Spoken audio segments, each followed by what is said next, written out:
podemos hacer ejercicio y ser sedentarios. Porque aquí todos pensamos que ser sedentario es la persona o que no se cuida o que se pasa todo el día en el sofá. ¿Sabes que eres el resultado de 2 padres, 4 abuelos, 8 bisabuelos, 16 tatarabuelos? Y se ponían a sumar y dices, ha habido en los últimos 300 años 2000 personas que han contribuido a que yo esté vivo hoy. Vamos a hablar del mito de los 10.000 pasos y de dónde viene, que es muy interesante. Hay un estudio que llevan siguiendo desde los años 90 a familias de centenarios para intentar entender qué peso tiene la genética, y se ha visto que aquellas personas centenarias cuentan principalmente con 2 factores. El primero es... Bienvenida, Ana, tenía muchas ganas de que vinieses por aquí, sobre todo aprovechando tu nuevo libro, pero yo tengo una pregunta que creo que mucha gente se hace, porque la gente tiene miedo a lesionarse, tiene miedo a moverse constantemente y prefieren quedarse sedentarios, ¿no? Como dices tú, no hay ser humano sano y que sea sedentario. Bueno, para empezar, muchas gracias, es un placer conoceros y estar aquí hoy. Creo que vivimos en un mundo que nos aleja tanto de la naturaleza y de nuestras necesidades como seres humanos, que nos hemos ido completamente hacia el confort, hacia la comodidad. Pensamos que el sofá es sinónimo de estar relajado y de salud y bienestar. Y claro, cuando nos lesionamos, todos tenemos miedo. Es una situación que nos da pavor, no sabemos hasta cuándo va a estar así. Y claro, dices, ¿qué es lo más seguro para mí? Pues quedarme quieto, porque al menos así pienso que nada va a empeorar. Pero, como tú has dicho, el movimiento es una necesidad biológica de nuestro cuerpo. Igual que beber agua, igual que comer, igual que dormir. Entonces, no porque estemos lesionados, nuestro cuerpo no necesita moverse. De hecho, al contrario, si tenemos una enfermedad, una lesión, tenemos que asegurarnos de darle al cuerpo esas necesidades biológicas que necesita. Necesitamos seguir moviéndonos, obviamente con ciertas pautas, con precaución para no empeorar la situación. Y necesitamos optimizar nuestro descanso, asegurar de que estamos comiendo la mejor comida posible para darle a nuestro cuerpo esa energía y esos nutrientes que necesita, rodearnos de un contexto social que nos apoye en esa situación. Entonces, cuando estamos lesionados, yo creo que es cuando más tenemos que cuidarnos, y creo que es cuando el movimiento siempre es necesario, pero no puede faltar. Y también le pasa lo mismo a la gente cuando sufre dolor. O sea, tengo un dolor, ya no, a lo mejor no es una lesión, pero también evito moverme. Sin embargo, tú dices que todo lo contrario, el movimiento nos ayuda a movernos, como a quitarnos el dolor, ¿no? ¿Cómo es eso? Pues mira, me gusta mucho esa diferencia que has hecho, porque siempre pensamos que cuando sentimos dolor es porque estamos lesionados. Y se ha visto que no necesariamente. De hecho, en el libro En Cuerpo Solo Hay Uno cuento una historia súper curiosa que creo que a la gente le va a cambiar mucho el paradigma del dolor. Robert Kincaid es un señor... Esta historia es de 2003, que un día llega al hospital porque se había caído y tenía 86 años, 84, 86, y venía padeciendo problemas de equilibrio. Entonces, bueno, pues le hacen la típica revisión, le hacen una radiografía para ver que no se hubiese hecho nada en el cuello, ¿no? Por aquellos problemas de equilibrio, y de repente descubren que este hombre tiene una bala en el cuello. Y no hay ninguna laceración, no tiene dolor en el cuello. Dicen, ¿cómo es posible que este hombre tenga una bala en el cuello y no lo sepa? Se la ha tragado a lo mejor, ¿o qué? Y pues resulta que este hombre estuvo en la Segunda Guerra Mundial y hubo en un tiroteo, le dispararon unas balas en el cuello y bueno, él en ese momento pensó que las balas habían salido igual que habían entrado. Y cuando fue a atenderse por un médico de campaña, había tanta muerte a su alrededor que su caso no era de máxima urgencia, no era una prioridad. Y luego acabó siendo atrapado pues, en un campo de concentración hasta que acabó la guerra. Bueno, pues imagínate que tú puedas tener una bala alojada en la cervical y puedas vivir 40 años después o 50 años después sin dolor. Entonces tú dices, vale, y yo una noche que duermo con una almohada nueva, tengo un dolor de cuello terrible, ¿no? ¿Cómo puede ser esto? Bueno, pues para que veamos que no siempre que estamos... O sea, nos podemos tener algo y no sentir dolor de la misma manera que podemos experimentar dolor y que no haya ninguna lesión. Es que al final el dolor es una experiencia. Nosotros solemos pensar que, porque lo tenemos asociado a me corto en el dedo o me quemo y por lo tanto siento dolor, ¿no? Normalmente ese estímulo doloroso se llama nociceptivo, que es cuando hace referencia concreta a un daño y esa información que le llega a nuestro cerebro de ojo, ten cuidado porque te has hecho daño aquí, entonces tú eres consciente de que tienes que proteger una parte de tu cuerpo. Pero lo cierto es que también podemos experimentar dolor y este dolor es más una experiencia, donde se puede sumar, porque hay casos donde pues hay una lesión, por lo tanto se suma ese estímulo nociceptivo, pero también a esa percepción que nosotros tenemos, a la ansiedad que desarrollamos, al miedo, a no saber qué va a pasar. Todos esos efectos que tiene a nivel psicológicos y lo que nosotros entendemos por ese dolor. Porque no es lo mismo que yo me estoy dando martillazos y me den el dedo y al día siguiente me levanto con el dedo hinchado, negro o rojo y digo, vale, esto me ha pasado porque ayer me dio un martillazo, sé lo que pasa. Pero si tú un día te levantas por la mañana y tienes el dedo inflamado y no te ha pasado nada, simplemente el conocimiento de dónde viene eso ya va a regular completamente tu experiencia del dolor, porque te vas a volver, loco. Vas a decir, Dios santo, ¿qué me pasa? Se me va a caer el dedo porque me ha perdido esto de repente.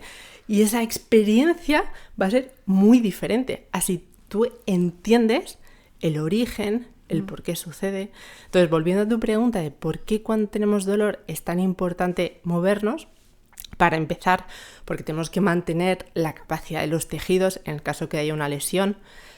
Si yo me he lesionado el hombro o la espalda, mantengo mi entrenamiento dentro de unas pautas para no forzar esa lesión, voy a mantener la masa muscular del resto de tejidos, voy a mantener pues, la resistencia y del resto del cuerpo. Hay cambios a nivel hormonal que nos benefician, a nivel psicológico hace que vivamos de otra manera esa lesión, pero es que además nuestro cuerpo tiene un sistema de analgesia propio, el sistema inhibidor descendente, que se activa con el ejercicio.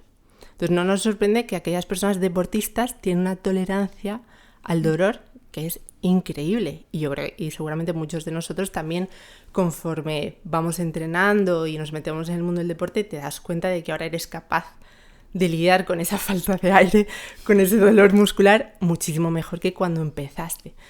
Porque, más experiencias, tu cerebro entiende la situación, ¿no? Pues cuando hacemos ejercicio estamos entrenando ese sistema inhibidor descendente y hace que podamos manejar mucho mejor el dolor.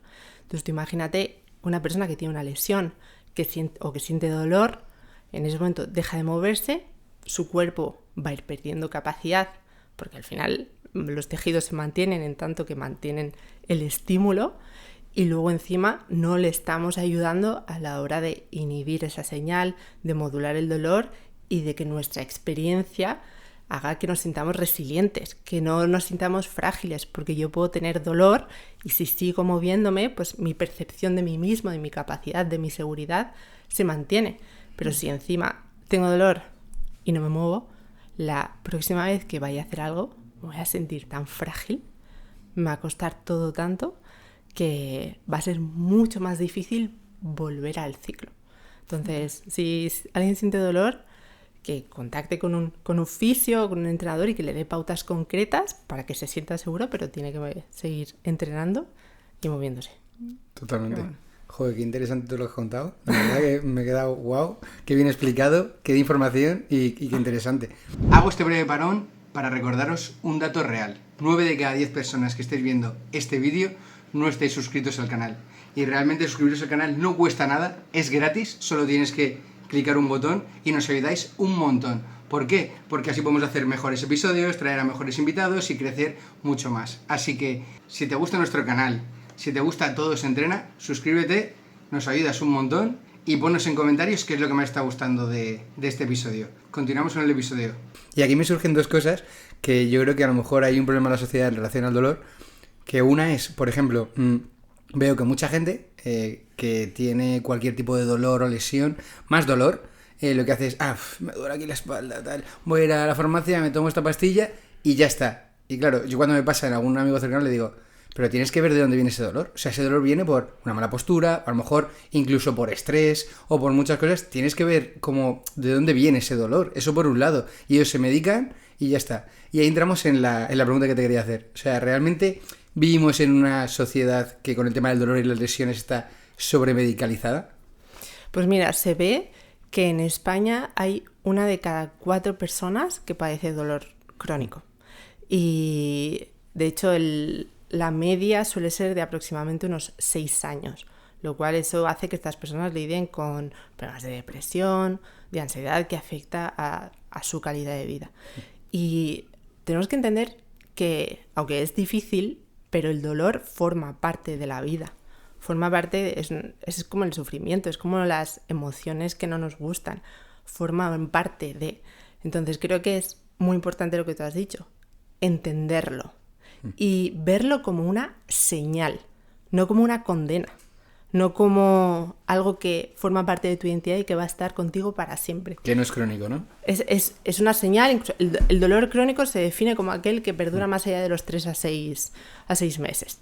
¿Qué pasa? Que muchas veces eso incluye cambios en nuestro sistema neurológico, porque al final se va modificando la percepción, esa asociación entre cuerpo y cerebro.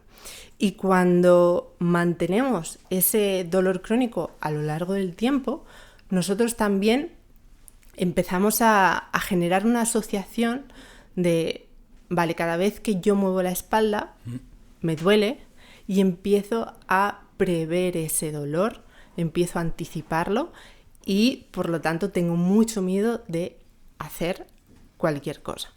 La solución rápida, lo que tú has dicho, medicarme y olvidarme de este dolor e ignorarlo. Y entiendo que muchas veces hay que tomar medicación porque si ese dolor no te permite dormir bien, pues es un lío porque el descanso, por ejemplo, es fundamental. Entonces hay momentos en los que la medicación es necesaria, pero no creo que sea como primera opción. Hay muchísimas otras herramientas que podemos tener en cuenta que no tengan esos efectos adversos y que también, pues nos den más estrategias para lidiar con él. Pero sí que es verdad que no lo entendemos y me gustaría que la gente tuviese claro, y además ahora los investigadores están hablando de que el dolor lo que implica es una percepción de amenaza de nuestro cerebro. Y esta percepción de amenaza puede venir por un daño biológico en nuestro tejido, pero también por nuestro entorno social, por nuestra inseguridad laboral, porque no tengamos un círculo social donde nos sintamos protegidos, porque no tengamos acceso a una buena sanidad, porque tengamos problemas psicológicos o emocionales. Todo eso influye en el dolor. Un ejemplo que pongo es, imagínate 2 personas, A y B. La persona A tiene un traumatismo con la bici y se cae y por lo que sea tiene una lesión en el hombro. Pero esta persona es activa, tiene unos buenos hábitos, tiene un buen entorno social que le apoya, va al fisio, sigue unas pautas concretas que le permiten ir avanzando poco a poco, es optimista, ¿vale? Pues poco a poco esa lesión se va a ir solucionando. Frente a la persona B, que no tiene un buen entorno social, que tiene una inseguridad laboral que a lo mejor no le permite tener una baja, que no sabe cómo gestionar ese dolor, que no es activa y por lo tanto ya empieza a contarse a sí mismo, ¿hasta cuándo va a estar esto? No sé qué hacer. Y que ambos tuviesen la misma lesión. ¿Qué pasa? Que la persona B está en un entorno de amenaza tal que es mucho más probable que desarrolle un dolor crónico, que ese dolor no se quede solamente en la lesión, sino que una vez que esa tendinopatía o esa ruptura, lo que sea, se cure, la persona B tiene tal contexto de inseguridad que es mucho más probable que ese dolor desencadene en un dolor crónico. ¿Y es por la lesión en el hombro? ¿O es solamente porque duerme mal o por tal? No, al final es el contexto general que hace que esa persona esté en estrés constante, que hace que no supere de la misma manera eso que le ha pasado. Entonces, cuando nosotros tenemos un dolor crónico o cualquier dolor, muchas veces es difícil decir, esto es por esto. Nos gustaría, ¿no? Y es cierto que muchas veces pues podemos entenderlo y decir, mira, vale, pues vamos a irnos a lo fácil, o como a mí me gusta, vamos a ir primero a lo fácil. Tienes un problema en el hombro, vamos a ver qué pasa en el hombro, cómo está tu movilidad, cómo está tu fuerza, vamos a intentar arreglar todas estas cositas. Pero hay muchas veces que tú pones en marcha todas esas herramientas y no mejora. Entonces ahí le tienes que preguntar al paciente ya, bueno, hay que ver más cosas, qué está pasando en tu vida, cómo estás durmiendo, qué está pasando en tu entorno, qué es lo que sucede. Y es mucho más complejo, pero requiere de un trabajo de autoconocimiento del paciente que es muy difícil de abordar. Y creo que implica un nivel de educación que la mayoría de los fisios, a lo mejor no porque no quieran, sino porque en una hora no pueden meterse tan a fondo, porque la persona dice, ¿pero qué me estás contando? O sea, a mí lo que me duele es el hombro, ¿no? Claro. ¿Qué dices? No está relacionado. Exactamente. Y sí, ¿verdad? Entonces, son tantas cosas que hay que tener en cuenta que creo que lo primero es empezar a educar en ese dolor para que la gente empiece a preguntarse cosas y vea, vale, ¿qué aspectos de mi vida puedo mejorar? ¿O dónde veo que hay algo que me está afectando? Y que empiece a tomar medidas que a lo mejor un fisio no le puede dar, porque no se conoce tu vida, pero tú a ti mismo seguramente que sepas dónde hay algo que puedas hacer para mejorar tu bienestar general. Total. Y además, has dicho dos cosas que me parecen fundamentales. Por un lado es la educación social también, ¿no? Te pasa algo, vas al médico, ¿no? Y nosotros echamos mucho en falta, por ejemplo, el papel de los fisios en un hospital, o en que parece que solo van a los que han tenido un accidente terrible y no pueden moverse de la cama, y entonces es para que muevan un poco las piernas y tal. Y dices, no. O sea, incluso hemos hablado aquí con otros profesionales también, y dices, para prevenir lesiones, no solo cuando ya te ha pasado un coche por encima. O sea, hay muchas cosas que te pueden ayudar, por ejemplo, la figura de un fisio. Pero ¿crees que todavía estamos con esa educación un poco tirando a lo que decías de sofá, de vida cómoda, uno toma una pastilla y ya está, no tienes que moverte, te tomas esto y ya está? ¿O ya estamos haciendo algún cambio?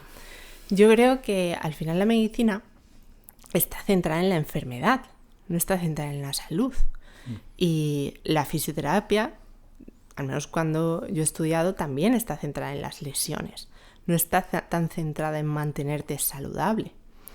Por ejemplo, para mí resulta importantísima la figura del entrenador y lamentablemente no está reconocida en la sanidad. Y o sea, cuando estudié fisioterapia casi no me hablaron del entrenamiento y de la fuerza. Y no fue, incluso hice un posgrado experto en deportiva. Y bueno, pues sales de allí y te han hablado un poco del VO2 max, un poco de... Pero sales con un desconocimiento tremendo, hasta que yo en mí misma no me di cuenta de los beneficios y dije, ostras, es que los pacientes que yo tengo en la camilla lo que necesitan es empezar a entrenar. Porque yo aquí lo que estoy haciendo es intentar arreglar pues, un problema de dolor, de tal, pero si tú no tienes una buena forma física, ¿cómo va a responder tu cuerpo? Entonces mantenemos al paciente en ese estado de enfermedad con lo que podemos, pero no estamos dándole tantas pautas para que mejore su salud. Porque al final la salud yo creo que es como un continuo, no es algo que pierdas de golpe, sino es un continuo que tú puedes ir construyendo poco a poco, y a todos vamos a tener un accidente en algún momento, pero si tú ya tienes como un colchón, pues esa caída no va a ser tan grande o cuando envejezcamos. Poquito a poco, cuando nos vayamos haciendo mayores, pues todo lo que hayamos acumulado de jóvenes nos va a servir para tener una vejez muchísimo más saludable e independiente. Entonces, ojalá que cuando fuésemos al médico no solamente se centrase en arreglar nuestra enfermedad o nuestro problema de salud, sino que nos diese pautas para llevar una vida más saludable y que el paciente entendiese que realmente esa prevención es la mejor medicina. Ojalá. Qué bueno. Justo has hablado de accidente, has hablado de ese colchón y me acuerdo de un documental que vi hace muchos años que se me quedó grabado a nivel que hablaba del tema del ejercicio físico y la masa muscular, que ponían que un doctor se puso a hacer estudios de gente que había tenido accidente de moto a la misma velocidad y más o menos vio como condiciones parecidas para poder decir, bueno, son condiciones más o menos misma velocidad, mismo género, mismo más o menos misma edad, mismos hábitos, ¿vale? Personas con una complexión parecida, pero que la única diferencia fuese eso, en plan, uno entrenaba fuerza y otro no. Entonces, veía que la diferencia era que cuando había eso, accidentes de moto, eran a poca velocidad, eran 30-40 km por hora, no era a 100 km por hora, ¿vale? Eran pequeñitos, pero bueno, un accidente de moto. Y el resultado era que los que no entrenaban fuerza no tenían ese colchón, ¿vale? Que es a nivel muscular. Y entonces lo que hacía era que estuviesen en el hospital muchísimos meses, pero luego rehabilitación y meses. Y sin embargo, ese accidente de 30-40 km por hora a una persona que entrenaba fuerza, lo que le hacía era que, nada, pues sí, unos días en el hospital, pero estaba más o menos bien. O sea, luego un poquito de rehabilitación, a ver cómo está el cuello y tal, pero perfectamente, vida normal es casi enseguida. Es decir, la diferencia entre muchos meses o un poco. Y claro, eso se suma a una cosa que siempre hablo yo aquí de que ya en muchos centros de cáncer en Estados Unidos lo que hacen es priorizar el ejercicio de fuerza, porque lo que te salva, así tal cual, lo que te salva del cáncer es el músculo que tengas. Porque la lucha que tienes tú cuando tienes una enfermedad como el cáncer es con el músculo, porque si tienes más músculo resistes mucho más. Entonces, claro, yo esto lo conté una vez en un podcast y no ves la cantidad de gente que nos escribió de mi padre sobrevivió al cáncer, mi padre tal, porque hacía ejercicio de fuerza y lo consiguió superar. Y gente que decía justo lo contrario.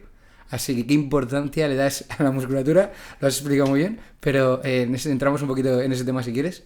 Concretamente, el músculo es un seguro de vida. De hecho, hay un estudio, bueno, hay muchos estudios que han certificado lo que tú has dicho. El músculo es sinónimo de longevidad, pero no solamente como esa capa protectora, sino por todas las funciones que tiene la masa muscular en nuestro organismo.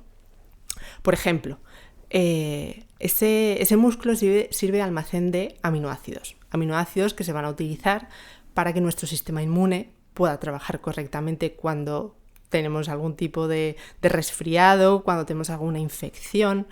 Se ha visto que aquellas personas con más masa muscular tienen una mayor tasa de supervivencia a cualquier enfermedad.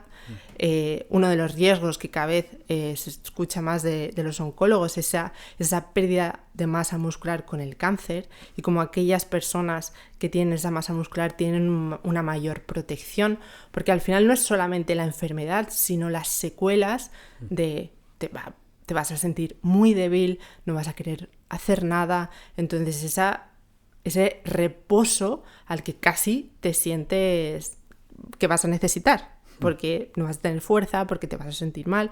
Entonces realmente es un seguro de vida. Y ahora que has puesto lo del accidente de moto, hace unos cuantos años tuve un amigo que entrenaba con nosotros y tuvo un accidente de moto súper grave aquí en Madrid. Joder.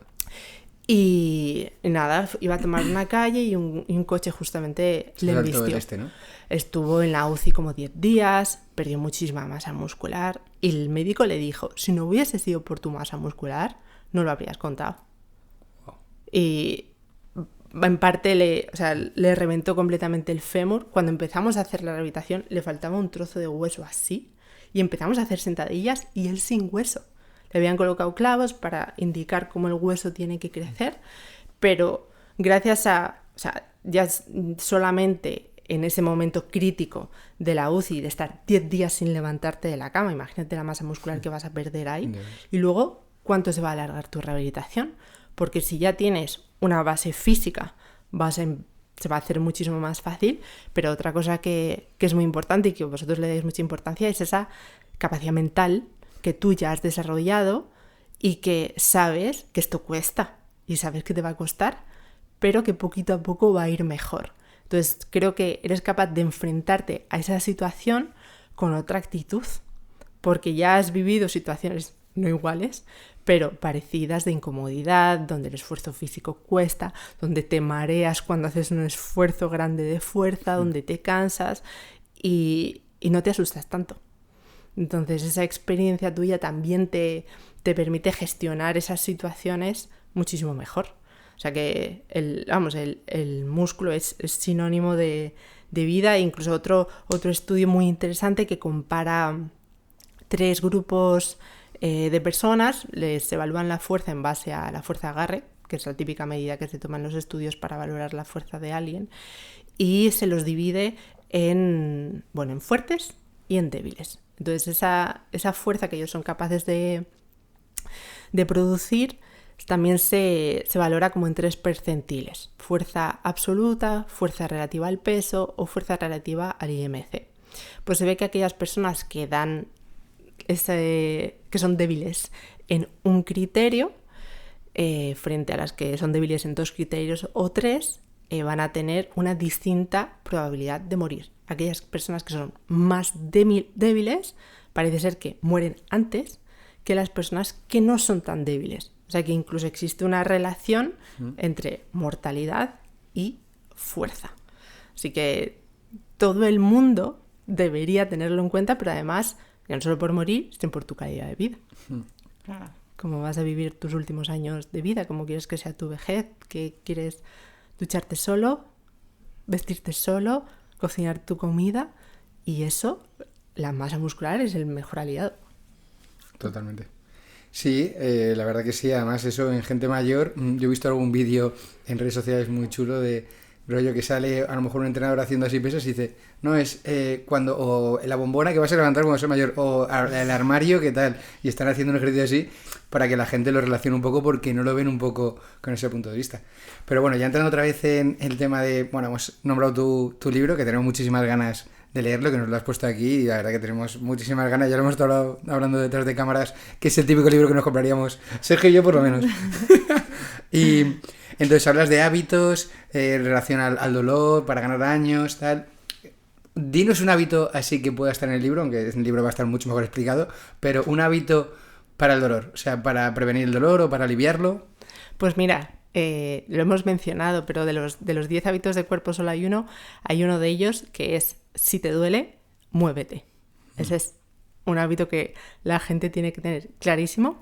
Y para no repetir lo que ya hemos dicho, ¿vale? Hay otro hábito que es el de la respiración profunda, y el impacto que tiene esa respiración en nuestro sistema nervioso y por lo tanto en nuestra percepción del dolor. Porque si entendemos que el dolor es una percepción de amenaza, todo aquello que nos saque de esa alerta y que nos vuelva a la calma ayuda a salir de esa percepción.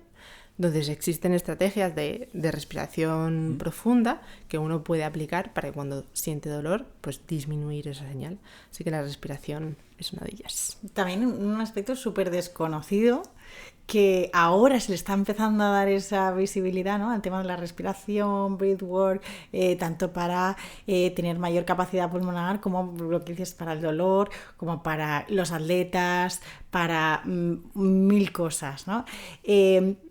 ¿Cómo podemos empezar a entrenar la respiración? Ya no solo por dolor, sino por tener una mejor salud en general. Pues yo creo que una de las maneras más sencillas es cerrar la boca y empezar a respirar por la nariz.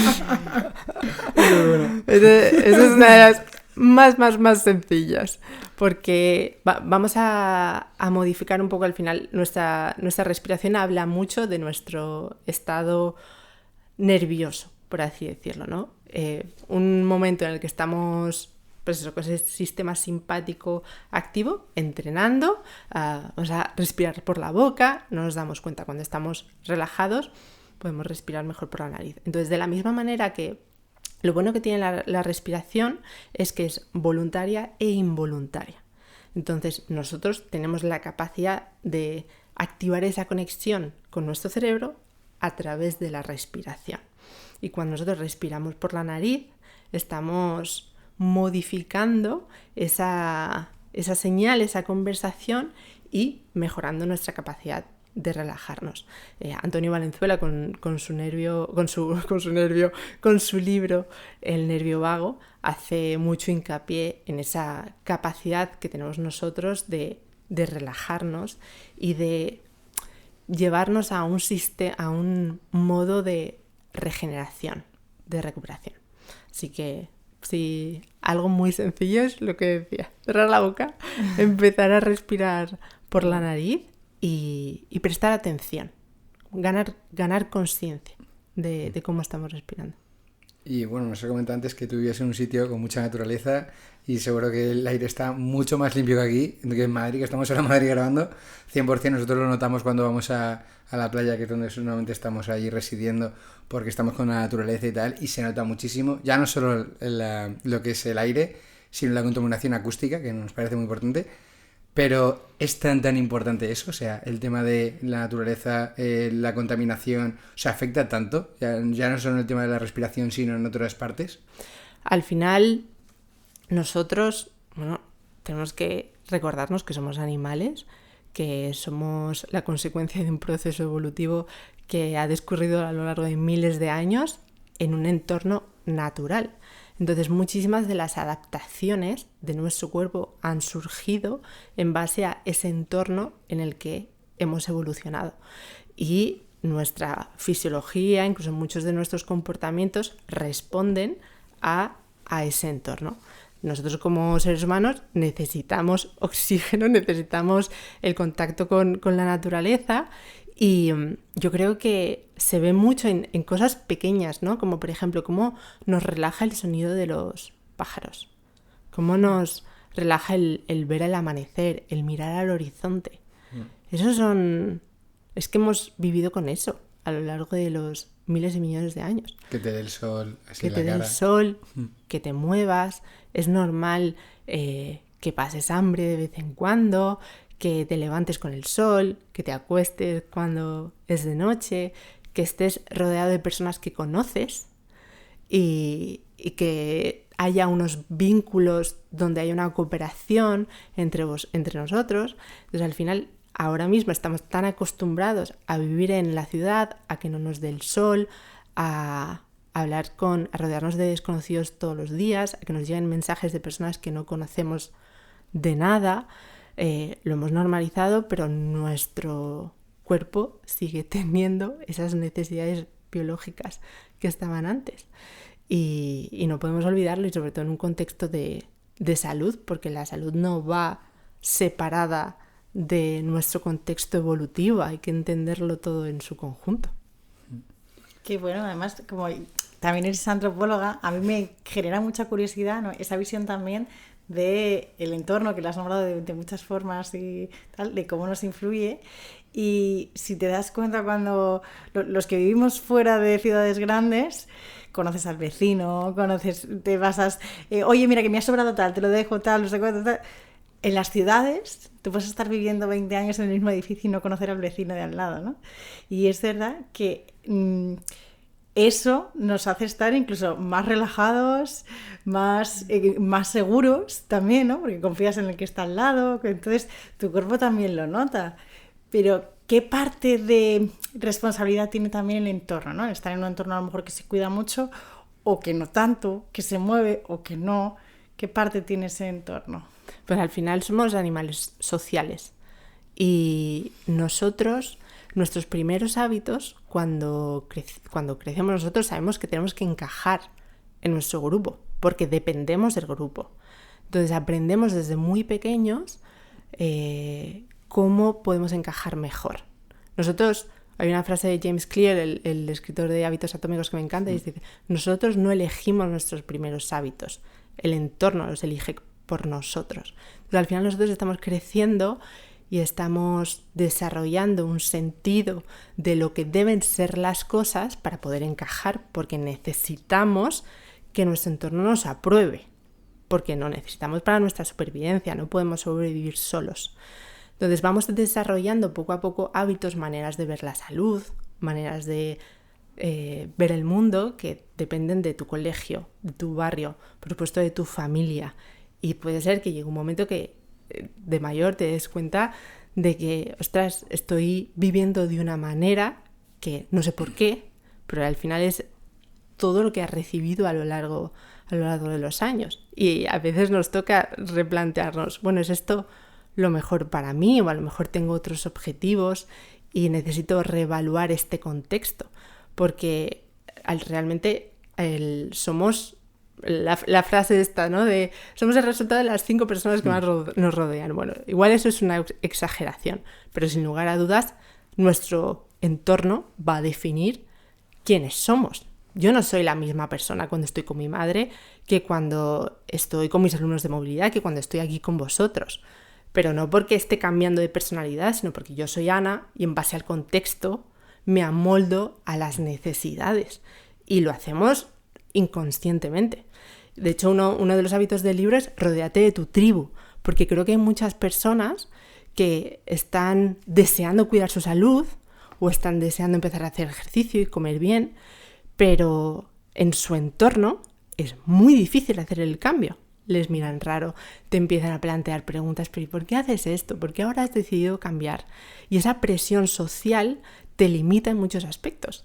Pero cuando empiezas a conocer a lo mejor a gente que hace deporte como tú, que de repente le da esa importancia a la alimentación que tú le das, ya no te sientes un bicho raro y empiezas a verlo más como una normalidad y te sientes más apoyado.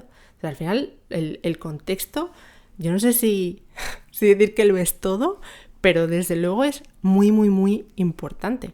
Y para la longevidad, para nuestra salud, para todos los aspectos de nuestra vida, sentirnos apoyados es indispensable.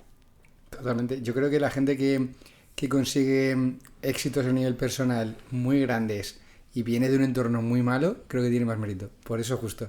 Dices, joder, es que encima me pasaba esto, es que mis amigos tal, y yo decía no, para irme por este lado, o la familia o tal. Es espectacular eso. Y ya como lo ha nombrado Sara, eres antropóloga, y la verdad que, oye, un gusto tener aquí una antropóloga, siempre hemos querido tenerlo. Entonces, ya analizando un poco tu visión de la sociedad, ¿cuál es el ritual o el hábito así más autodestructivo o nocivo que te choca más de la sociedad? No entiendo que vas a decir, bueno, pues que la gente tiene que hacer más deporte y tal, o comer mejor. No, pero hay alguna cosa en concreto que digas, esto me sorprende. O sea... Yo diría que es básicamente cómo hemos perdido la conexión con la naturaleza. Cómo hemos creado un entorno tan ficticio en el que estamos reconfortando constantemente y estamos tan alejados del hecho de que somos animales. Es que nos sentimos como estar en la naturaleza y luego nosotros. Y yo me voy al campo, ¿no? Y yo me voy a la montaña, y yo me voy a la playa. Oye, que tú formas parte de todo eso, que no estás disociado. Entonces, creo que hace falta que nos volvamos a reunir y que lo veamos, que formamos parte de todo ello. Y estamos muy disociados cada vez más. Entiendo que Internet, las nuevas tecnologías nos ayudan muchísimo, pero vivimos en un estado constante de autosatisfacción, de dopamina constante, que no nos paramos a recapacitar que formamos parte de un todo. Que hace poco vi un reel que me dejó anonadada, que decía, ¿sabes que eres el resultado de 2 padres, 4 abuelos, 8 bisabuelos, 16 tatarabuelos, 32 pentabuelos? Claro. Y se ponían a sumar y dices, o sea, ha habido en los últimos 300 años 2.000 personas que han contribuido a que yo esté vivo hoy. 2.000 personas, junta 2.000 personas en un estadio. Pues 2.000 personas que han formado parte de tu historia, de quién eres. Hemos perdido completamente esa perspectiva y estamos viviendo tan en la inmediatez, en el confort inmediato, que estamos muy separados de ese todo, de esa conexión. Pues yo soy muy optimista en ese sentido, ¿eh? Porque estaba pensando, a medida que lo estás contando, yo me estaba imaginando un futuro distópico o utópico, diría yo, ¿no? ¿Vale? Pero vamos a ponerlo más utópico. Decía, vale, o sea, realmente vivimos en las grandes ciudades porque por el tema de la revolución industrial y nos tenemos que juntar, antes era para trabajar para las máquinas, las grandes empresas, y así empieza un poco lo de vivir en el campo a empezar a vivir un poco más en las grandes ciudades.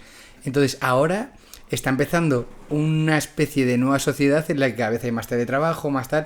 Yo creo que vamos a atender a ya no solo por el precio de las viviendas y tal, sino por cómo está yendo la sociedad, por la inteligencia artificial, por muchas cosas, a empezar a vivir más en sitios vaciados, sitios de naturaleza y tal. Y creo que vamos a poder tender ya más a eso que antes a lo mejor no se podía porque estábamos demasiado esclavizados con el trabajo, ¿sabes? O sea, no sé, ¿cómo ves esa previsión? ¿Cómo lo ves tú?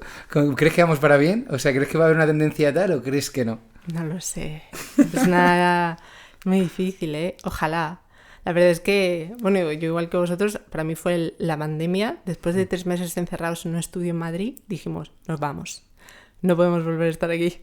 Y nos fuimos a un pueblecillo en Almería y nuestro estilo de vida, ha cambiado completamente nuestras vidas. Es levantarte por la mañana, abrir la ventana y escuchar los pájaros. Es que de repente dices, ostras, pues es que esto es lo normal. Si es que me he acostumbrado a algo que no es normal para mí, ¿no? Y yo cada vez estoy conociendo más gente que toma esa misma decisión que nosotros, que se va, que elige un estilo de vida más tranquilo, que opta por el teletrabajo y se da cuenta de que, ostras, es que puede que esté ganando menos dinero, pero es que estoy ganando calidad de vida y prefiero vivir así. Yo espero que ese sea el futuro, pero por otro lado también te das cuenta como ahora las nuevas generaciones están súper enganchadas a lo digital, a ChatGPT, a todos esos... A todo tecnológico. Sí. Y han perdido ese contacto con otras personas, les cuesta interactuar, les cuesta hablar a la cara. Ostras, y a mí me da mucho miedo. No sé, yo por lo general tiendo a ser optimista, pero la verdad es que también hay cosas que pasan que dices, ¡guau, chaval! mi sobrino que tiene 3 años, digo, no tengo ni idea de cómo van a ser sus 20 o sus 18, porque puede cambiar tan rápidamente el mundo de aquí a 15 años que no tengo ni idea de qué puede ser. Y encima has dicho tú lo de que cada vez estamos más enganchados a las redes sociales, bueno, a la tecnología, porque no son solo las redes sociales, a cada vez nos relacionamos menos, ¿no? Has ido a Japón y en Japón eso es un caso bastante preocupante. De hecho, hace poco vi un estudio que hicieron que dicen que si sigue así Japón, porque cada vez tienen mucho menos hijos y cada vez socializan menos porque por la cultura que hay allí y que están enganchados mucho a la tecnología y que cada vez hay menos contacto físico, que seguramente en 200, 300 años, si todo siguiese como está ahora, Japón casi se despoblaría, pero no va a ser así porque la tecnología va a avanzar en otro sentido y no pasará, pero si fuese todo igual pasaría. Entonces, bueno, lo cuento así como dato de Japón, pero ¿has estado en Japón? ¿Has estado en una de las zonas azules? Cuéntanos tu experiencia allí. Pues sí, estuvimos, ya lleva un par de años que pasamos una temporada en Okinawa, que es una de las zonas azules del mundo, de las 5 conocidas, donde hay una mayor... tasa, ¿no? Sí, una mayor densidad de población de centenarios. Y Okinawa tiene unas características especiales con respecto al Japón central que todos conocemos. Okinawa está situada al sur, está casi más cerca de Taiwán y de China que de Japón, ha tenido muchísima influencia china y, pues es una isla con un clima tropical donde hace una buena temperatura casi todo el año. Y además tiene una particularidad que no tiene el resto de Japón, que esto no, desde mi punto de vista no es para bien, pero cuando perdió Japón la Segunda Guerra Mundial hubo, pues ya sabéis, estas cosas que pasan, Estados Unidos se metió ahí y el 90% de las bases militares de Estados Unidos están en Okinawa. Eso hace que la isla principal de Okinawa esté lleno de bases americanas. Y con el paso de los años cada vez se ha ido introduciendo más la cultura occidental dentro de Okinawa. Como pasa a lo mejor en Rota, ¿no? En Cádiz. Puede ser, sí, exactamente. Para los extranjeros como nosotros está bien porque los japoneses están mucho más acostumbrados a personas que no hablan bien japonés. A nosotros nos toman como americanos, se piensa que somos americanos porque el turista que no es japonés tiene que ser americano. Entonces es verdad que es una cultura donde son muy amigables, donde reciben muy bien al extranjero. Pues tiene un clima tropical. Por ejemplo, una característica curiosa es que el karate nació en Okinawa y la parte norte de la isla es un parque natural. Y ahí es donde se encuentra Ogimi, que es el famoso pueblo conocido por los centenarios, que también se hizo famoso en el libro Ikigai. Y claro, ¿qué es lo que se ve? Estas pequeñas comunidades, como en Ogimi, tienen personas muy mayores, que viven solos, que viven en pueblos pequeñitos, donde hay una buena comunidad, donde nosotros fuimos al centro comunitario del pueblo, se ve que todas las semanas se reúnen en el centro comunitario, había 14 personas mayores con 2 enfermeras voluntarias que iban a tomarles la tensión arterial. que les iban a medir la saturación de oxígeno, que hacían una clase de movilidad, ¿verdad? Yo llegué allí y dije, ¿en serio? No me lo puedo creer, estáis haciendo movilidad aquí en Okinawa, toma. Y se nota que hay una comunidad y hay un estado donde se preocupa de la salud de las personas. Sin embargo, se ve que las nuevas generaciones en Okinawa, al haber incorporado ese estilo de vida occidental que está muy marcado también por la alimentación americana, que creo que es una de las peores, vosotros sabéis, que existen en el mundo, total. Pues ahora las nuevas generaciones no tienen esa salud que sí tienen esas personas de 90 años y de 100 años que pasaron por la Segunda Guerra Mundial. Pues ese influjo que está llegando de Occidente está haciendo que las nuevas generaciones no caminen, que estén en el coche todo el día, que compren comida completamente procesada, que no se muevan. El estilo de vida ha cambiado radicalmente. Y lo que tú dices, realmente en Japón hay un problema muy duro por el que están pasando pues muchos jóvenes, y hay personas que se encierran en casa y que no salen en casa. Es muy duro y estamos perdiendo, ojalá que también haya ese retorno a una vida lenta. Es que nos pensamos que necesitamos hacer, conseguir, y luego llega un día que te das cuenta y dices, tengo 60 años, ¿qué he hecho con mi vida? ¿He hecho algo que yo quería? ¿O he estado como una rata intentando avanzar y conseguir cosas que luego de repente me doy cuenta de que no aprecio? Entonces, es inquietante.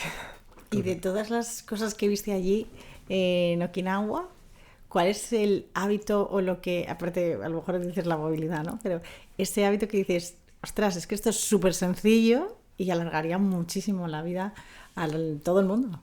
Pues eso es lo que yo iba buscando.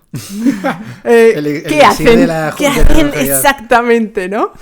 Y cuando llegamos a Ogimi, al centro comunitario, fuimos con una traductora y fui hablando con estos señores para preguntarle, ¿no? Bueno, ¿y cómo comes? ¿Y cómo duermes? ¿Y qué ejercicios haces? ¿Y sientes dolor? ¿Y qué me recomiendas? Tal. Bueno, pues las respuestas que me dieron era simplemente no te preocupes, mantente ocupado, ¿sabes? Y yo me quedo como, pero vamos a ver, que estoy en Okinawa y he venido aquí a conseguir respuestas, tenéis que decirme qué es lo que estáis haciendo. Pues al final es que a lo largo de su vida han seguido una vida activa y su cuerpo ahora se encuentra bien, porque más allá de que, por supuesto, hay antecedentes genéticos en la longevidad, que si queréis ahora hablamos de ello, pero lo que se palpa en todas esas personas es que son independientes, que han mantenido una salud física que les permite a día de hoy seguir haciendo aquello que les gusta. Y creo que el caso que más me sorprendió, una señora de 104 años, que su consejo, mantenerte ocupado. ¿Cuál es su propósito de día a día? Pues hacerle la comida a su hijo que tiene 70, cuidarle la casa, seguir haciendo la colada, o sea, mantenerse activa. De hecho, hay una frase del libro Ikigai que me encanta que dice: solo si te mantienes activo querrás vivir 100 años. Es que al final, solamente si tú mantienes aquello que te gusta hacer en la vida, si mantienes esa capacidad de seguir disfrutando de tu día a día, vas a querer vivir. No es como si la longevidad se consigue queriendo vivir, ¿no? Pero es cierto que si tú tienes un propósito, tienes algo que hacer, que te importa, te vas a mantener activo y vas a seguir dándole un sentido a tu día a día. Entonces, no es que haya un hábito que es el que todos buscamos, a ver cuál es el superalimento que están aquí tomando, cómo es esa batata que toman ellos justo de esta zona. Pues al final toman alimentos locales, están rodeados de naturaleza, tienen comunidades pequeñas, el movimiento forma parte de su día a día, pero es la suma de todo ello lo que ha construido una salud que les ha llevado a vivir hoy de manera independiente. Más allá de, por supuesto, que existen rasgos genéticos que hacen que ciertas personas tienen más probabilidad de llegar a los 100 años, a los 110 años que otras personas. Pero no podemos olvidarnos de esos hábitos que son esenciales. ¿Y cuánto tiene de importancia la genética? Pues mira, hay un estudio que llevan siguiendo desde los años 90 a familias de centenarios para intentar entender, pues eso, qué peso tiene la genética, qué peso tiene los hábitos, la buena suerte en que haya personas que consigan vivir tantos años. Y se ha visto que aquellas personas centenarias cuentan principalmente con 2 factores. El primero es tener un hermano centenario y el segundo es tener padres centenarios. O sea, se ve que el peso de la genética importa más conforme van pasando los años. Es decir, para llegar a los 90 es más importante tener antecedentes genéticos longevos que para llegar a los 80. Entonces, conforme van pasando los años, más importantes son esos antecedentes.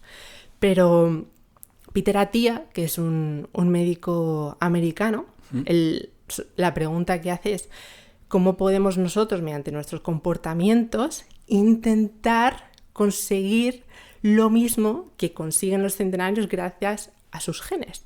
Y una de las cosas que se observa en estos centenarios es que también mueren de cáncer, también mueren con demencia, con osteoporosis, de patología cardiovascular, pero al parecer esas patologías crónicas en ellos aparecen mucho más tarde. Entonces, a lo mejor una persona de 85 años mantiene la misma capacidad cognitiva de una de 60 normal. Entonces, es como si ese proceso de envejecimiento se va ralentizando y las comorbilidades aparecen al final de su día. Entonces, al final un poco lo que nosotros podemos hacer es, vale, vamos a intentar mantener esa salud para que esa osteoporosis, esa degeneración cognitiva, esos problemas arteriales, ese cáncer aparezca muchísimo más tarde. ¿Qué es lo que nosotros podemos hacer para mejorar nuestra salud metabólica, salud cognitiva, etc? Intentar retrasar esa aparición de patologías crónicas que llega un momento pues que todos vamos a tener. Idealmente, pero si no implicaría que hemos muerto muy pronto. Entonces, bueno, luego si quieres al final del podcast hablamos un poco sobre eso, la inmortalidad y tal, que yo me considero, investigo mucho sobre ello. Mira, interesante. Luego hablamos sobre eso. Estabas hablando justo ahora como antropóloga y estabas hablando de la longevidad, la edad y tal. ¿Realmente estamos como seres humanos hechos para vivir 90 años o estamos un poco hackeando al cuerpo humano? Pues lo que afirman muchos investigadores es que sí, nosotros, el ser humano, puede vivir tantos años. Lo que pasa es que es verdad que a lo largo de centenas de años hemos experimentado unas crisis, unas falta de hambre, unas enfermedades que a lo mejor han hecho que en ciertos periodos no podamos vivir tantos años, pero que sí, que podemos llegar a esos 90 años y que no estamos haciendo como un Brian Johnson para vivir 200, ¿no? Pero que sí que existe esa capacidad de llegar a ser centenarios, más allá de que luego exista un componente genético en cada uno de nosotros que importa. Al final, si lo vemos en un espectro, podemos decir, vale, buena genética, mala genética, buenos hábitos, malos hábitos.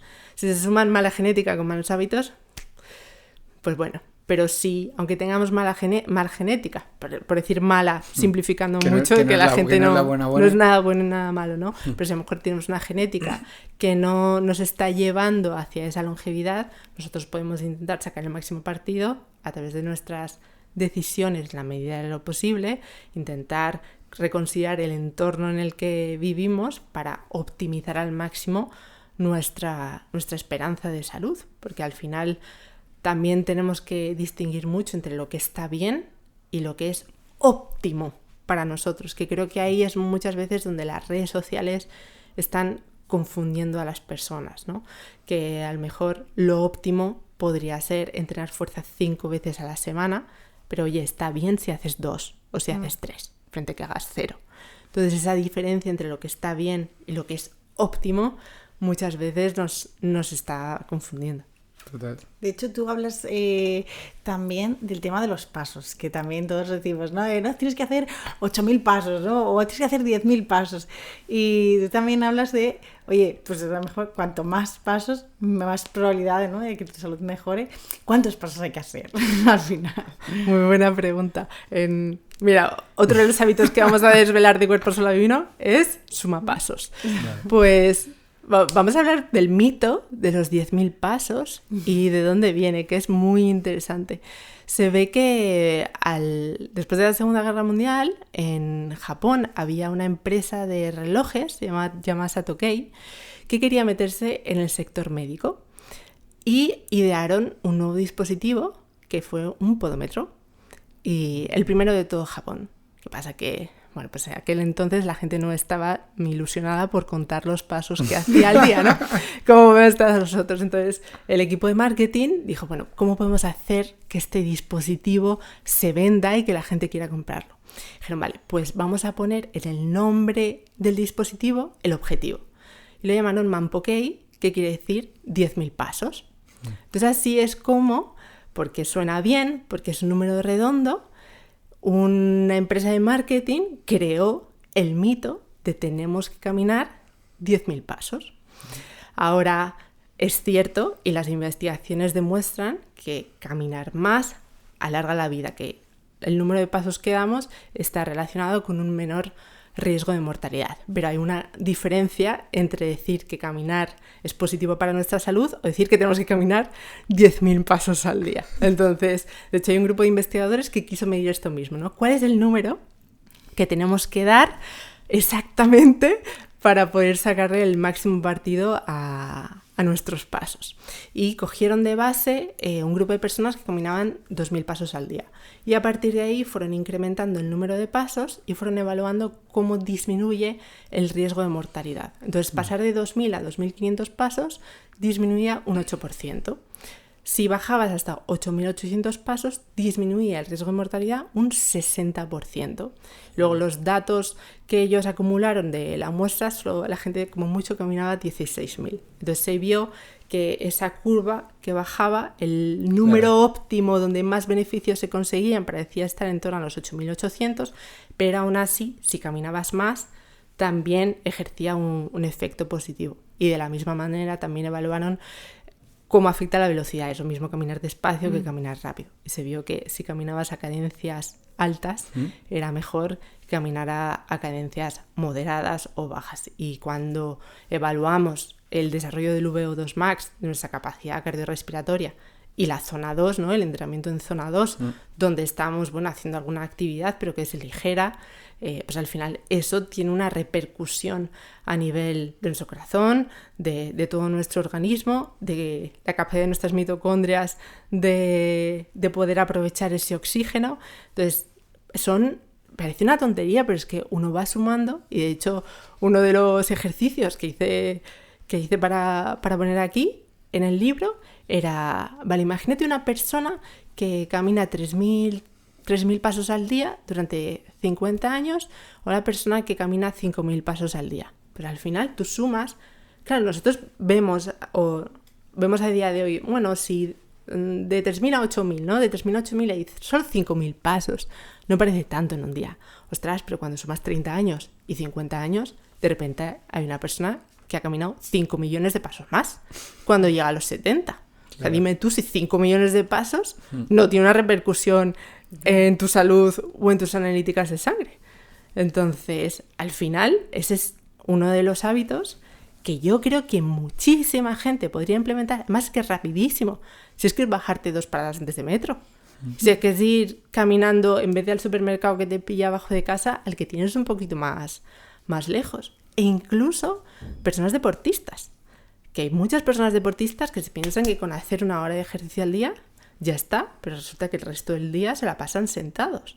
Y no valoramos esa actividad constante de nuestro día a día. O sea, creo que hemos hablado de entrenamiento de fuerza, importante, el entrenamiento cardiovascular, importantísimo, pero caminar, que es algo que está al alcance de todos, subir por las escaleras, son pequeños hábitos que realmente te pueden cambiar la vejez, ¿sabes? Y la salud.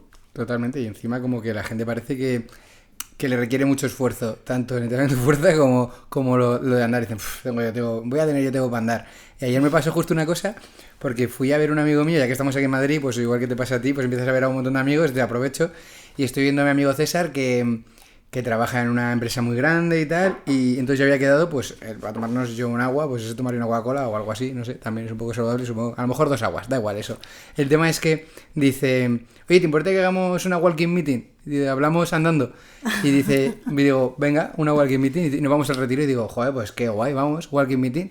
Y entonces estuvimos hablando 1 hora ahí y tal, y claro, yo le estuve diciendo como, él también me lo estuvo contando, los beneficios de que piensas mucho mejor cuando estás andando, que tu cerebro al final es mucho más plástico, al final se toman decisiones, y estuvimos hablando de influencers de estos muy pro, de que ya toman, que siempre que están en una reunión se ponen una cinta esta de correr, gente muy pro que puede tener esas cosas, eso entiendo que no lo tiene todo el mundo.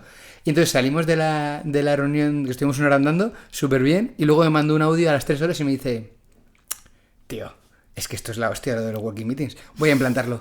Esta semana lo digo en el consejo. Esto se tiene que implantar. Todo walking meeting. Se tiene que hacer walking meeting entre todos. Y digo, claro que sí. Y dice, es que joder, es que pensamos que estamos en una oficina, que no vamos a hacer eso, y es que puedes hacerlo en eso. Oye, vamos a tener una reunión. Somos 2, somos 3, nos damos una vuelta y la tenemos andando, y hay un parque ahí y lo vemos ahí. Oye, ya si eres muy pro, tienes una reunión si tienes encima una de estas de móvil o de ordenador, la haces andando, ¿sabes? Y dices, y eso parece que a la gente, nada, pues ya tienes normalizado que hay que hacerlo así, así, así, y no sale como de esa caja, no piensa out of the box, ¿no? En plan, ¿y por qué no lo hago así? Y encima tengo doble beneficio, ¿sabes? Justamente. De hecho, he venido andando al podcast 40 minutos, ¿sabes? Y he pensado, ¿qué hago? ¿Me cojo un Uber o tal? Por aquello de que tengo que ir un poco arreglada, no sé qué me ponga a sudar. No, porque voy a pensar mejor. Es que la actividad física produce efectos a nivel cerebrales que mejoran, pues, lo locuaz que eres, tu función ejecutiva. Vas a pensar mucho mejor, tu capacidad de prestar atención, de recuperar aquellas cosas que quiero decir en el podcast, que están en el libro y que son importantes. Entonces, caminar realmente nos ayuda a pensar de manera mucho más lúcida, y a no ser que sea una sesión de ejercicio súper intensa, de estas que te deja que ya no te acuerdas de nada, pero salir a caminar durante una reunión o antes de una reunión va a hacer que luego te expreses con muchísima más claridad. A mí lo del walking meeting, o sea, voy a tener que hacer otra edición para poder meterlo, porque es que me parece maravilloso. No sabía que habían puesto un nombre, pero fíjate, y tú como antropóloga lo sabrás, claro, no es lo mismo hablarle así a una persona que ponerte de frente. Entonces, si tienes que contar sobre todo cosas más complicadas, más tal, el hablar de lado a la vez que nos estamos moviendo es mucho más sencillo, porque no tienes esa ruta de escape, ¿no? Psicológicamente. Vas a despedir a alguien, vamos a darnos una vuelta. Pues es más sencillo. No es la silla, güey. Es más sencillo. Te quedas. Ya no hace falta que subas. No, pero yo lo cuento siempre. Al final es mucho más fácil hablar en una barra de un bar que hablar en una mesa, porque tú no tienes que estar todo el rato, tienes una inclinación, ¿no? No es lo mismo la tensión, tienes más, como eso, más rutas de escape, y también ayuda, ¿no? Entonces, joder, pues es una cosa maravillosa. No sé si estar trabajando mientras andas, tienes toda la atención, o sea, esos que se ponen con el ordenador y a la vez están andando y tal, no sé yo si tienen que parar en algún momento para enfocarse 100%. Creo que le ponen a una velocidad bajita, porque entiendo que si das un poco más de caña se te va ya el sistema 2 del cerebro y ya estás a tope ahí. Pero sí, creo que sí. Me parece maravilloso el vamos a dar paseos. Es que fíjate, estamos diciendo aquí como si fuese una locura. Vamos a dar paseos y hablar. Sí, ¿ves? Es que tenemos que medir en el ordenador, pero a ver, ¿cuántos pasos llevo? No. O sea, además, me estoy obsesionando mucho con los pasos, creo que sí. Yo tengo una media de 20.000 al día. Yo estoy en 18.000. Estamos ahí los dos. 18.000. Sí. Además, si tú eres más alto que yo, seguro, además, porque mi marido, que mide 1,92, a él le pesa mucho, porque vamos a dar un paseo y yo he hecho 10.000 y él se ha quedado en 7.500, ¿sabes? Entonces, antes de irse a la cama tiene que dar un paseo más para poder completar. Pero sí, yo creo que es que hasta cosas normales estamos que tenemos que medir los pasos y decir, no, me toca el paseo, pero porque antes el movimiento formaba parte del día a día, no teníamos que pensarlo. De hecho, el ejercicio es un invento moderno. ¿Quién iba a decir, no, venga, 10 sentadillas por tiempo o esta roca que pesa 5 kilos me la voy a poner para hacer tal y mañana cojo la de 6? Y, o sea, tenemos, como ahora nos es tan ajeno, que tenemos todo que programarlo, medirlo, buscar movimientos exactamente cómo los tenemos que realizar, dónde colocas la barra justo. O sea, hasta estamos limitándonos en el ejercicio, que tan bueno es y que todos deberíamos hacer ejercicio y sentadillas y burpees y lo que sea, pero que lo tenemos todo tan controlado porque ya el movimiento es muy ajeno a nosotros mismos. Y has contado que hay gente que a lo mejor se tira 1 hora, se machaca al gimnasio 1 hora, pero luego puede ser que el resto del día esté sentado y teletrabajando o algo de eso. ¿Al final esa es una persona sedentaria? Al final, o como he ido al gimnasio, yo me muevo. Pues podemos hacer ejercicio y ser sedentarios. De hecho, cuando estaba investigando, ¿y qué es ser sedentario? Porque aquí todos pensamos que ser sedentario es la persona o que no se cuida o que se pasa todo el día en el sofá o que no hace ejercicio. Pero como que se escucha mucho y nadie tiene muy claro qué es ser sedentario. Pues aquella persona sedentaria es aquella persona que pasa la mayor parte de su día en comportamientos sedentarios. Ahora, ¿qué es un comportamiento sedentario? Pues se ha definido el movimiento un poco en base a los METs que se gastan por actividad. Entonces, aquellos comportamientos sedentarios son aquellos que gastan menos de 1,5 MET. Cuando estamos sentados, como nosotros ahora mismo, cuando estamos conduciendo, cuando estás sentado, tú estás quieto. Básicamente un comportamiento sedentario es el que estás quieto. Si la mayor parte del tiempo que tú estás despierto lo estás invirtiendo en comportamientos sedentarios, es decir, donde no te mueves, puedes ser sedentario. Por mucho que hagas 1 hora, hora y media de ejercicio al día súper intensa, si el resto del día cuentas y dices, no, es que voy en coche al trabajo, estoy sentado. En el trabajo paso 8, 9 horas sentado delante del ordenador, comiendo y cenando 1 hora y media, 2 horas sentado. Llego a casa, me tumbo en el sofá o me siento en el sofá 1 hora viendo Netflix. Vas sumando y dices, es que 1 hora y media en el gimnasio, pero a lo mejor media hora caminando entre medias o 1 hora, pues resulta que sí, que es sedentario. De la misma manera que personas que tienen un trabajo que es muy activo, enfermeros, carteros, gente que se está moviendo todo el día, no son sedentarios. Ahora también hay una diferencia entre activo e inactivo. Aquella persona que hace ejercicio se la considera activa y la persona que no hace ejercicio, inactiva. Entonces, en base a ello, podemos definirnos como yo soy sedentario y activo, porque hago deporte, pero todo el día soy sedentario. O, pues soy sedentario e inactivo, pues vamos a ver por dónde tenemos que empezar, ¿no? Lo ideal que fuésemos activos y también no sedentarios. Eso sería lo más maravilloso. Lo voy a usar con mis amigos. Voy a decir, tío, eres un sedentario activo. ¿Cómo? Me ha explotado la cabeza. Os voy a explicar. De hecho, hay un estudio que dijo, vale, pero si haces ejercicio a lo mejor puedes compensar, ¿no? Los efectos que tenga el sedentarismo. Pues al parecer no. O sea, incluso hay un estudio que creo que fue, si no luego lo confirmamos, en Instituto de Cáncer de Maryland, que quiso evaluar el efecto que podía tener el hacer deporte frente a las horas que pasamos sentadas. Entonces cogieron un grupo de personas que hacían 7 horas de ejercicio intenso a la semana y se vio que por mucho ejercicio que hicieses, si el resto del día era sedentario, eso importa. Y las horas que tú pasas en comportamientos sedentarios al día influyen en tu riesgo de desarrollar patología cardiovascular, cáncer, enfermedades metabólicas. Entonces, claro, esto abruma a la gente porque dice, madre mía, pero si ya estoy haciendo ejercicio, ¿ahora qué más tengo que hacer, no? Pero, ostras, es que es la verdad, es que es así, es que pasarnos todo el día quietos no nos ayuda. Entonces, sé que es difícil, pero hay veces que son estrategias cortas, como no tenemos una reunión, pues ostras, te vas a caminar media hora y ya has roto el sedentarismo.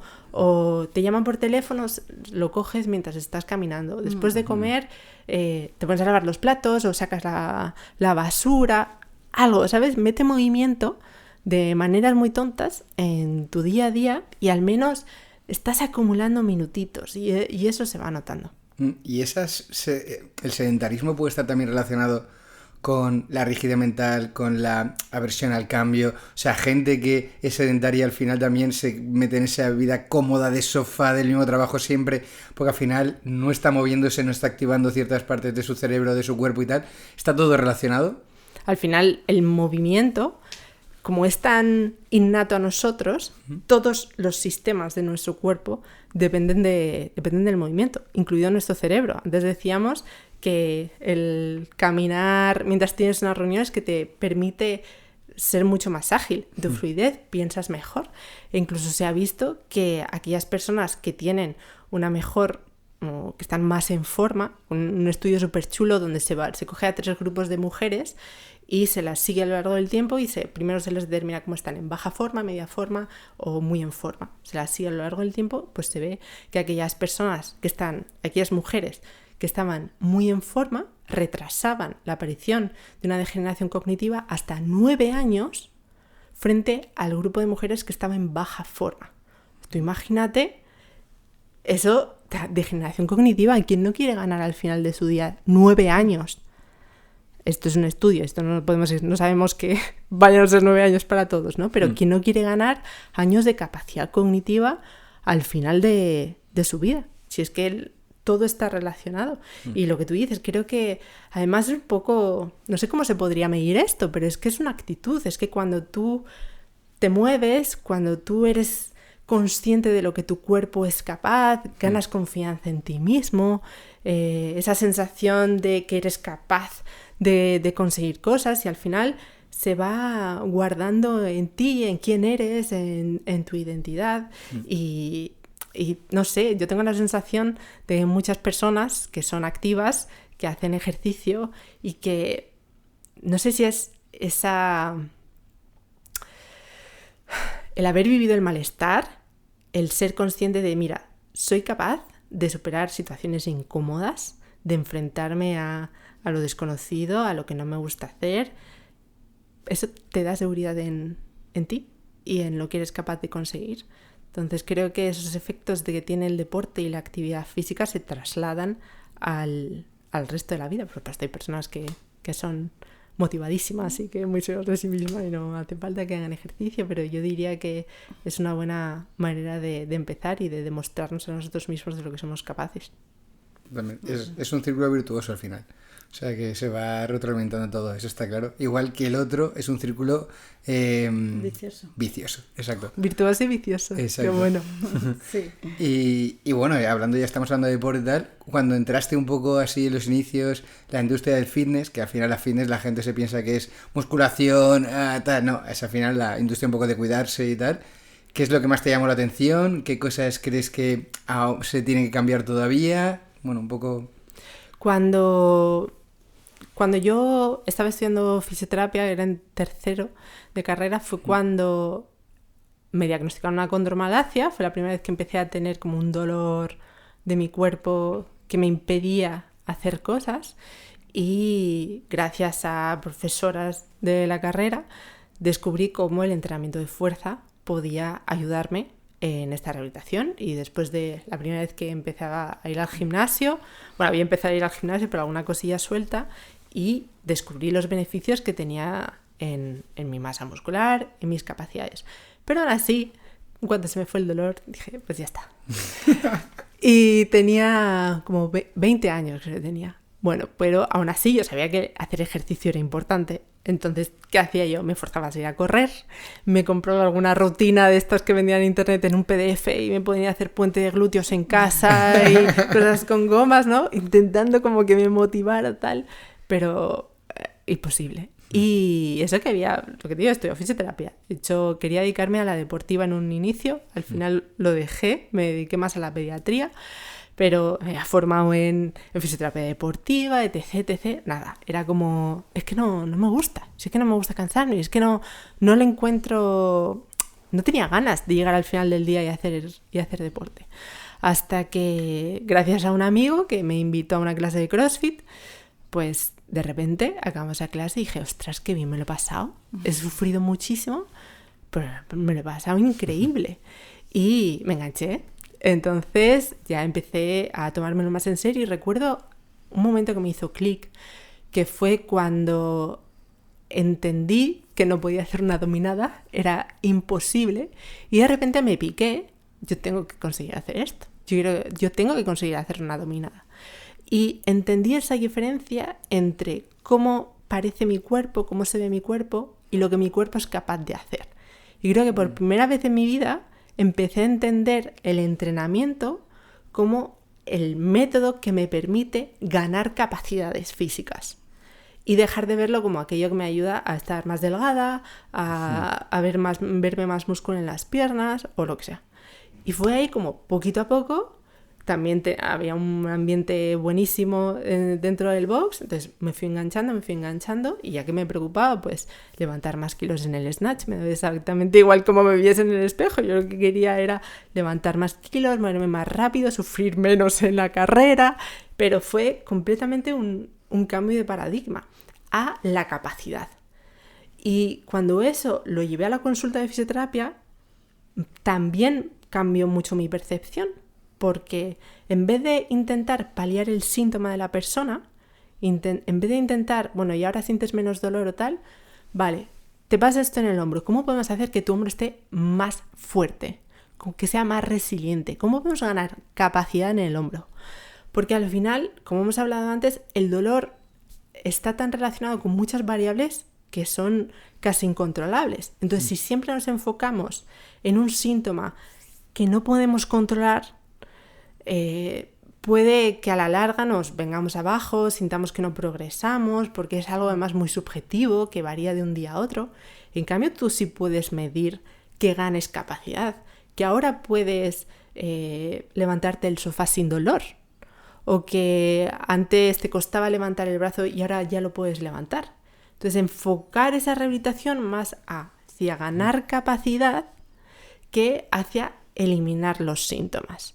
Y creo que eso también al paciente le ayuda mucho porque cambia el foco de su rehabilitación y se da cuenta de en qué se tiene que enfocar. Tu proyecto PhysioGoods también se centra en eso, ¿no? Fisioterapia y CrossFit.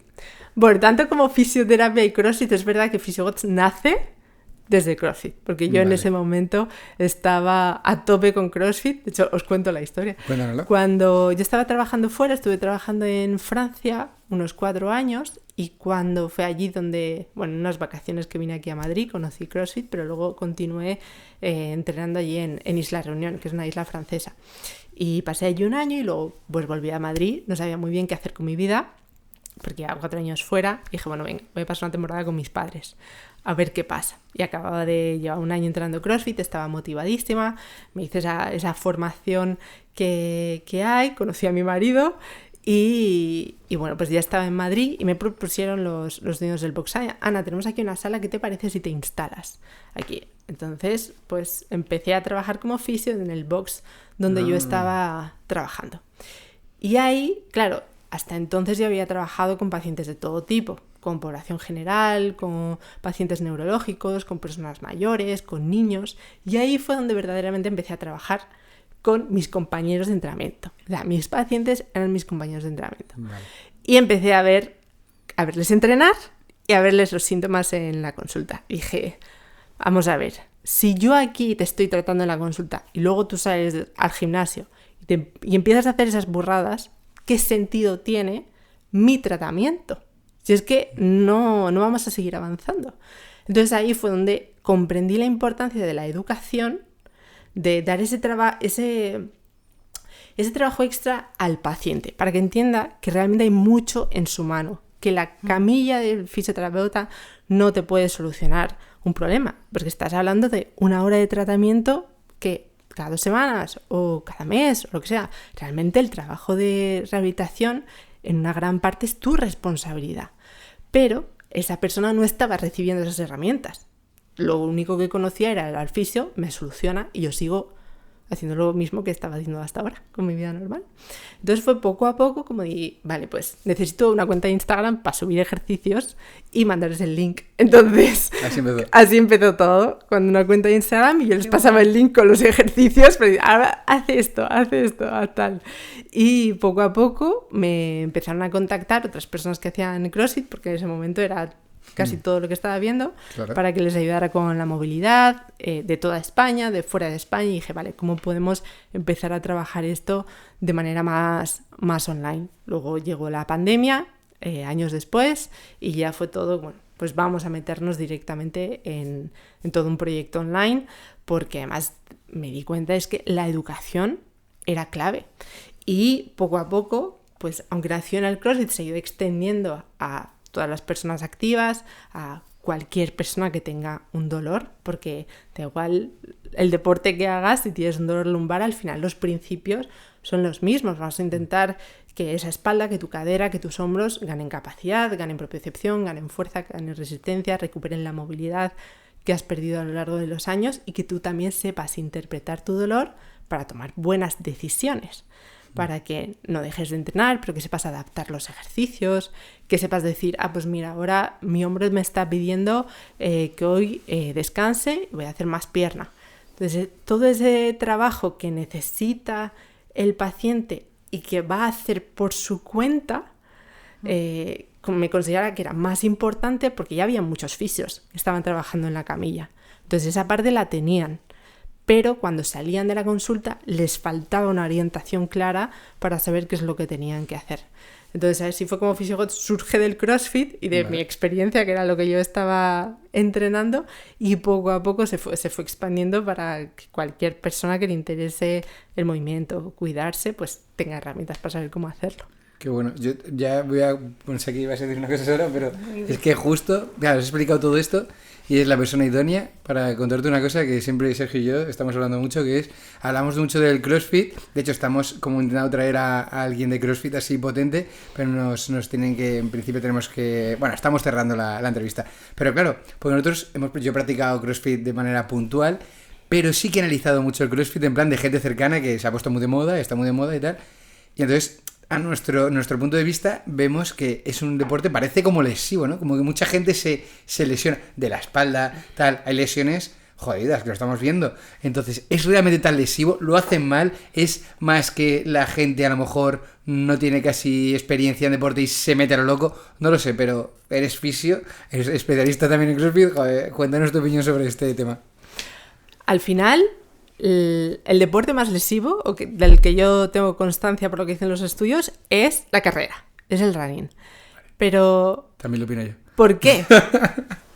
Porque no son las mismas las tasas de lesiones en corredores profesionales que en corredores amateurs.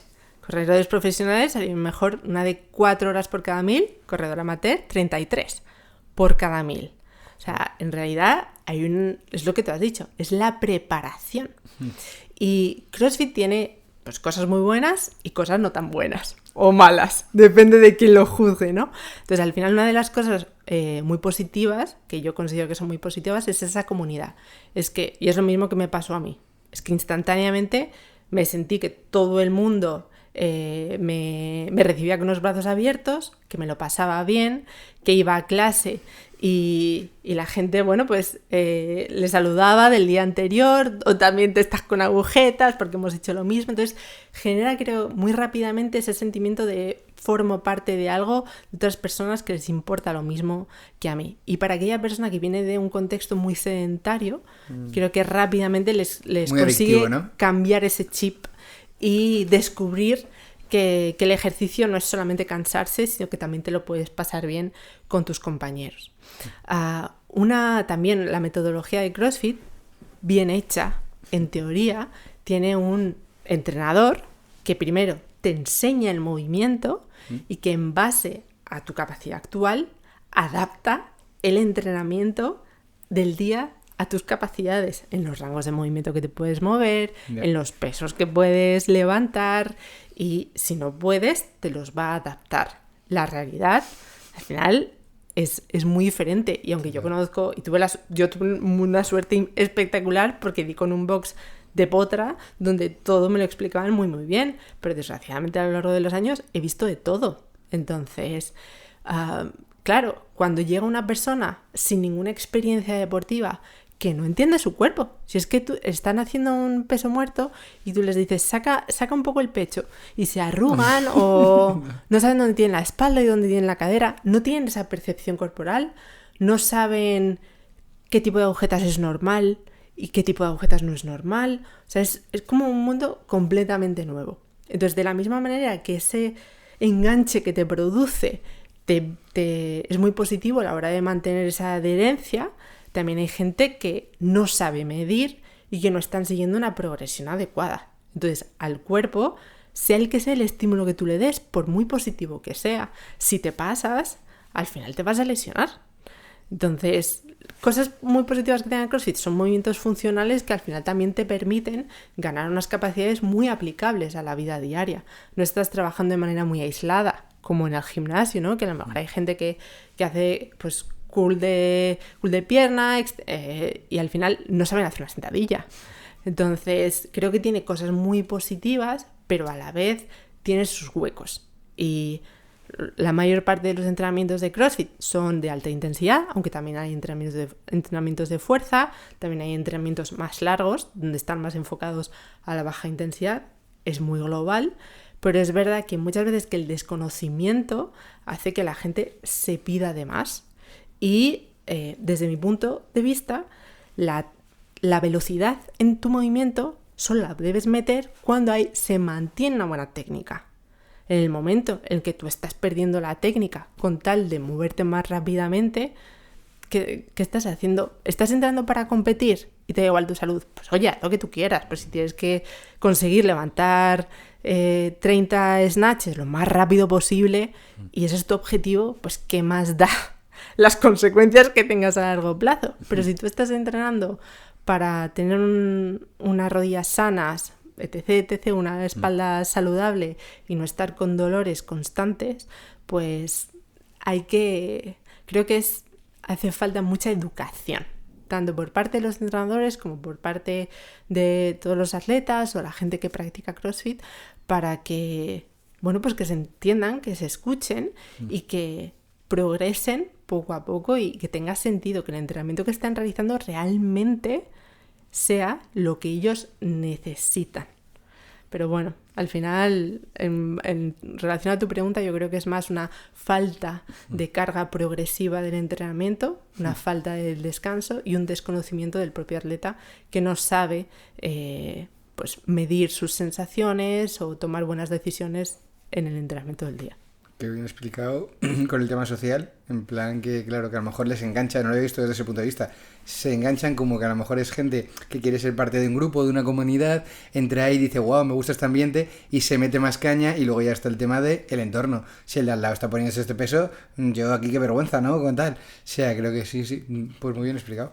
Es que a todos nos ha pasado. Yo, afortunadamente, cuando empecé tenía 27 años y no me lesionaba tanto, ¿no? Pero ahora que tengo 36 años, yo me doy cuenta enseguida. En cuanto a la semana que viajo y que paso mucho tiempo sentada, como esa semana de entrenamiento me tocan muchas zancadas o saltos o carrera, o sea, yo ya empiezo a notar, ostras, necesito darle un descanso a mi cadera. No llego a lesionarme, pero sé escuchar mi cuerpo y decir, vale, voy a modificar mi entrenamiento para adecuarlo a mi contexto a día de hoy. Pero es que hay mucha gente que no sabe hacer eso o que le da vergüenza, porque como no tiene esa experiencia, ¿por qué le voy a decir hoy al entrenador que noto la espalda cargada? Si a lo mejor no es importante o me va a mirar raro, a lo mejor tampoco hay esa relación de confianza donde tú puedas contarle realmente lo que te preocupa. Y eso muchas veces pues también se aprende ensayo y error. Con el paso de los años tú te das cuenta de que a lo mejor entrenar siempre con las cargas más elevadas posible no es lo necesario, aunque cuando eres más joven dices, sí, yo todos los días, todo lo que pueda y no pasa nada, pero llega un momento que dices, ¿para qué 5 kilos más? ¿Para qué? Da igual, ¿sabes? Y entre las capacidades que sí que se busca mucho ahora y me alegro mucho que se esté hablando, hablan mucho de movilidad, pero creo que no sabemos qué es movilidad y mucha gente lo asocia a estirar o a ser más flexible un día, ¿no? ¿Qué es movilidad y cómo la podemos entrenar? La movilidad es la capacidad de movimiento de nuestro cuerpo. Entonces, esa capacidad depende en base de la flexibilidad de nuestros tejidos, ese rango en el que se pueden mover, pero al final también depende de la fuerza que tengamos nosotros para controlar ese rango y que no sea puramente pasivo. Es decir, si yo ahora mismo flexiono mi codo y me empujo con la mano, hay un rango mayor al que yo alcanzo. es un rango de movilidad pasiva. Pero cuando yo estoy contrayendo, pues a lo mejor tengo un rango activo. Entonces hay una diferencia. ¿Qué es lo que buscamos? Idealmente que ese rango pasivo y ese rango activo sean lo más similares posibles, porque la mayor parte de las lesiones vienen en rangos donde somos débiles, igual que antes hablábamos de esa progresión de la carga, ¿no? Son rangos, son amplitudes donde no han tenido ese estímulo que les haya hecho resistentes, estables y fuertes. Y de hecho las personas que son hiperlaxas muchas veces se lesionan mucho porque no estabilizan, no controlan bien ese peso en esos rangos finales. Y en la movilidad precisamente lo que buscamos es tanto ser muy móviles, es decir, tener una gran amplitud de movimiento, como ser fuertes en toda esa amplitud. Y en parte también hay una característica fundamental, que es nuestro control del movimiento, nuestra propiocepción. Entonces, para ello, en toda la movilidad me gusta muchísimo trabajar con movimiento lento y controlado, para que la persona gane esa propiocepción, esa capacidad de controlar cómo se mueve tu cuerpo. Tu cuerpo no se mueve solo, tú decides cómo se está moviendo, ¿no? Por ejemplo, que es algo que muchas veces nos choca. La persona que tiene muy buen control motor, muy buena movilidad, puede hacer una sentadilla descalza, con tacones, con los pies más abiertos, con los pies más cerrados, con los pies juntos. Tiene una gran variedad de movimiento que le permite adecuarse a cualquier estímulo del entrenamiento, de la vida.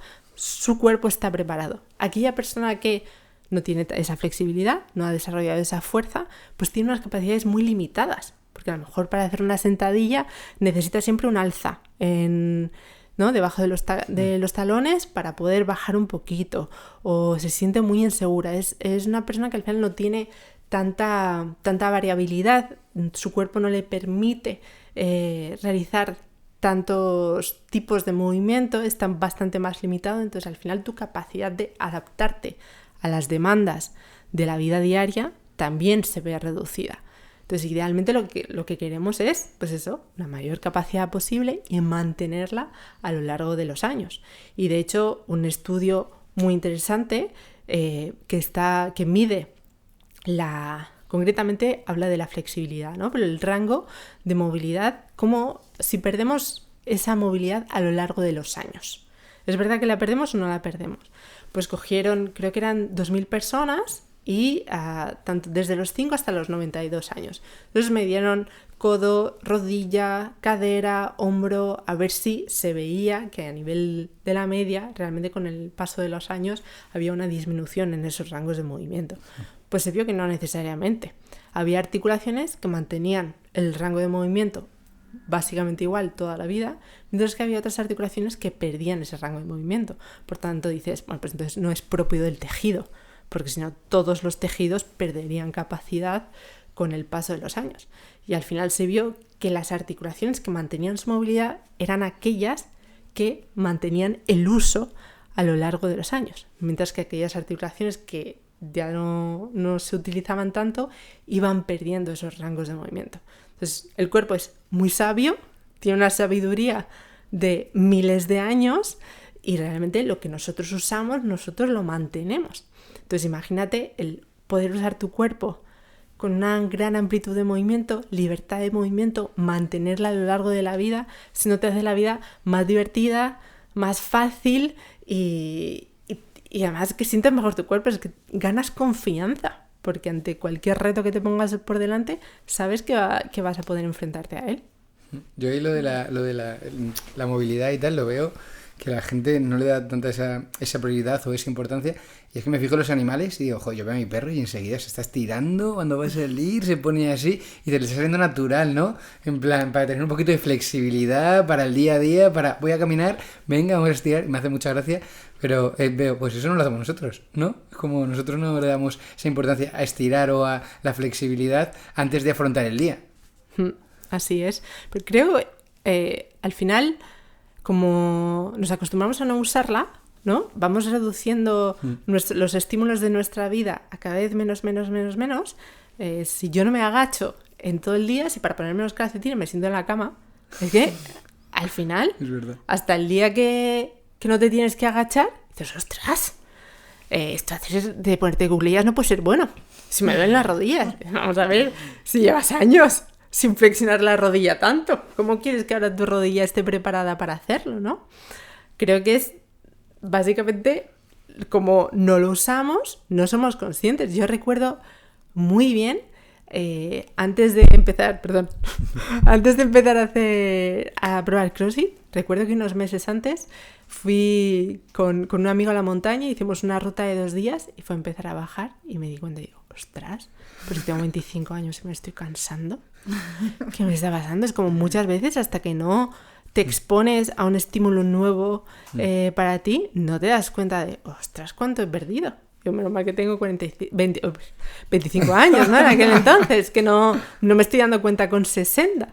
Pero con la movilidad pasa eso y muchos de mis alumnos llegan a mí cuando llevan ya con un dolor de hombro 3-6 meses y el fisio les ha dicho, oye, es que no tienes movilidad, tu hombro ha perdido movilidad. Y dices, vamos a ver si tu articulación ha perdido rango natural de movimiento, ¿cómo vamos a tratarlo, a rehabilitarlo sin intentar devolverle ese rango que es natural? Pero sí, al final la gente como no lo usa, no se da cuenta de que le falta hasta que llega el día que te caes, te haces una lesión y dices, si no me puedo poner el calcetín o no tengo más estrategias de movimiento. Totalmente. Y bueno, otro hábito muy importante es dormir. Sabemos que es un hábito central. En tus clientes, ¿qué ves? ¿Qué hábitos hacen nocivos? ¿O qué ves ahí que falta educar a la gente con el tema del sueño? De hecho, una peor calidad de sueño está relacionada con un mayor índice de lesiones, incluso con una percepción subjetiva de más dolor. El sueño es fundamental, es otra necesidad biológica. Y un poco volviendo a la pregunta, una de las puntas del principio, pensamos que no está relacionado. Dices, pero si es que tu sistema inmune, que es el que se encarga de regenerar tus tejidos, de resolver esa tendinopatía de hombro, necesita trabajar por la noche. Si no estamos durmiendo correctamente, ¿cómo le vamos a dar al cuerpo el descanso que necesita para que gane la capacidad que nosotros necesitamos a la hora de entrenar o de lo que sea? Y hay hábitos de sueño que a veces con pequeños cambios pueden ganar mucho, como acostarnos a la misma hora todos los días, como dejar el móvil en el salón y no llevárnoslo a la cama. Pero claro, tenemos que ganar conciencia primero de cómo estamos durmiendo hoy y qué podemos poner en marcha para mejorar nuestro descanso, porque es fundamental. El sueño es fundamental. Cómo movernos, cómo comer bien, como unas buenas relaciones sociales, es fundamental. Y antes de irnos a tomar suplementos, a hacer esta nueva terapia rarísima, creo que la gente debería preguntarse, vamos a ver, ¿qué tal duermes? ¿Cómo estás comiendo? ¿Cómo está tu entorno social? ¿Y cómo te mueves? Si tú me dices que todo eso es perfecto, vamos a buscar otras cosas. Pero si ahí, que son las cosas básicas para tu salud, no están las cosas bien, creo que eso es lo primero, antes de liarnos con cositas que pueden ayudarte, pero vamos a poner una guinda al pastel sin pastel.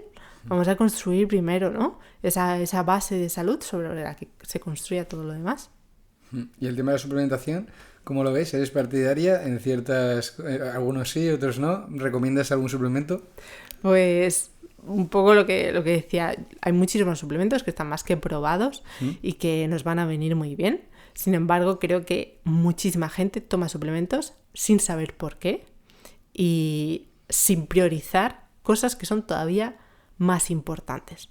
Creo que a día de hoy estamos tan perdidos en nuestra salud, más allá de porque hay una falta de educación. Pero es que los mensajes que estamos recibiendo en redes sociales de una persona que come esto, otra, no comas esto, haz este ejercicio, no hagas este ejercicio. La gente no sabe qué hacer. Entonces, a lo mejor nosotros que somos profesionales de este mundo entendemos a qué personas ese consejo les va bien, a quién no. Tú sabes lo que a ti te beneficia y de dónde viene el mensaje de esa persona, con qué contexto, desde qué punto de vista lo está diciendo. Pero la persona que no tiene por qué saberlo, pues no lo entiende, se lía. Y les faltan principios básicos que son esenciales. Entonces eso, el sueño, la alimentación, el movimiento y los suplementos están muy bien. De hecho, los recomiendo, y en muchos casos de lesiones donde viene bien asegurar pues un buen aporte de omega 3, de creatina, cosas muy esenciales, vitamina D, exponernos al sol, cosas muy esenciales. Pero claro, siempre teniendo claro la base, porque es que hay muchas personas que toman suplementos, no saben ni para qué, tampoco saben si les funcionan, porque no sienten ninguna diferencia. Y no están durmiendo bien tampoco, no están prestando atención a cómo están durmiendo, a cómo están entrenando. Bueno, hay muchas personas que están entrando demasiado sin dormir bien y están tomando suplementos con tal de solucionar alguna lesión o de rendir mejor. Y dices, pero vamos a ver, si es que falta lo básico.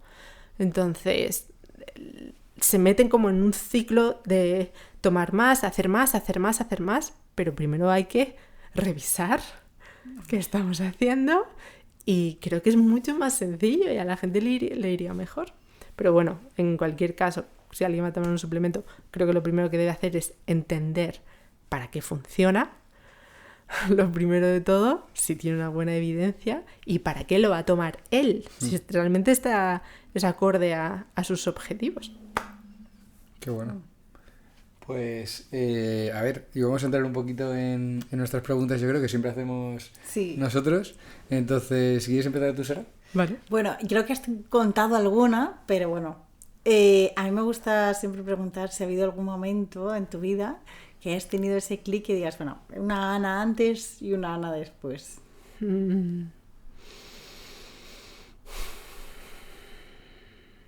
Pues mira, no lo he contado como tal, pero creo que me doy cuenta que empiezo casi todas las frases diciendo creo que diría que un momento crucial en mi vida fue cuando me fui de España a trabajar a Francia. Creo que ese fue el principio de muchas de las cosas que hago a día de hoy, que en ese momento no era consciente, porque salí de Madrid, salí de mi círculo de amigos, hablaba algo de francés del cole, pero no era súper fluida, y de repente me di cuenta del poder que tiene entrar en un contexto diferente que no te hila con una historia. O sea, me di cuenta de lo potente que era empezar de cero y decidir quién quería ser. Y cambió completamente mi consideración de mí misma. Irme a Francia, salir de España, aprender de otras personas que tenían pues, un contexto social completamente diferente al mío, otros principios. Además me fui a vivir a un pueblo a 10 minutos de un pueblo de 2.000 habitantes en medio de las montañas de Francia. O sea, era todo muy, muy nuevo. Y empecé a entender lo que es vivir en el campo, lo que es escuchar los pájaros, lo que es pasar frío.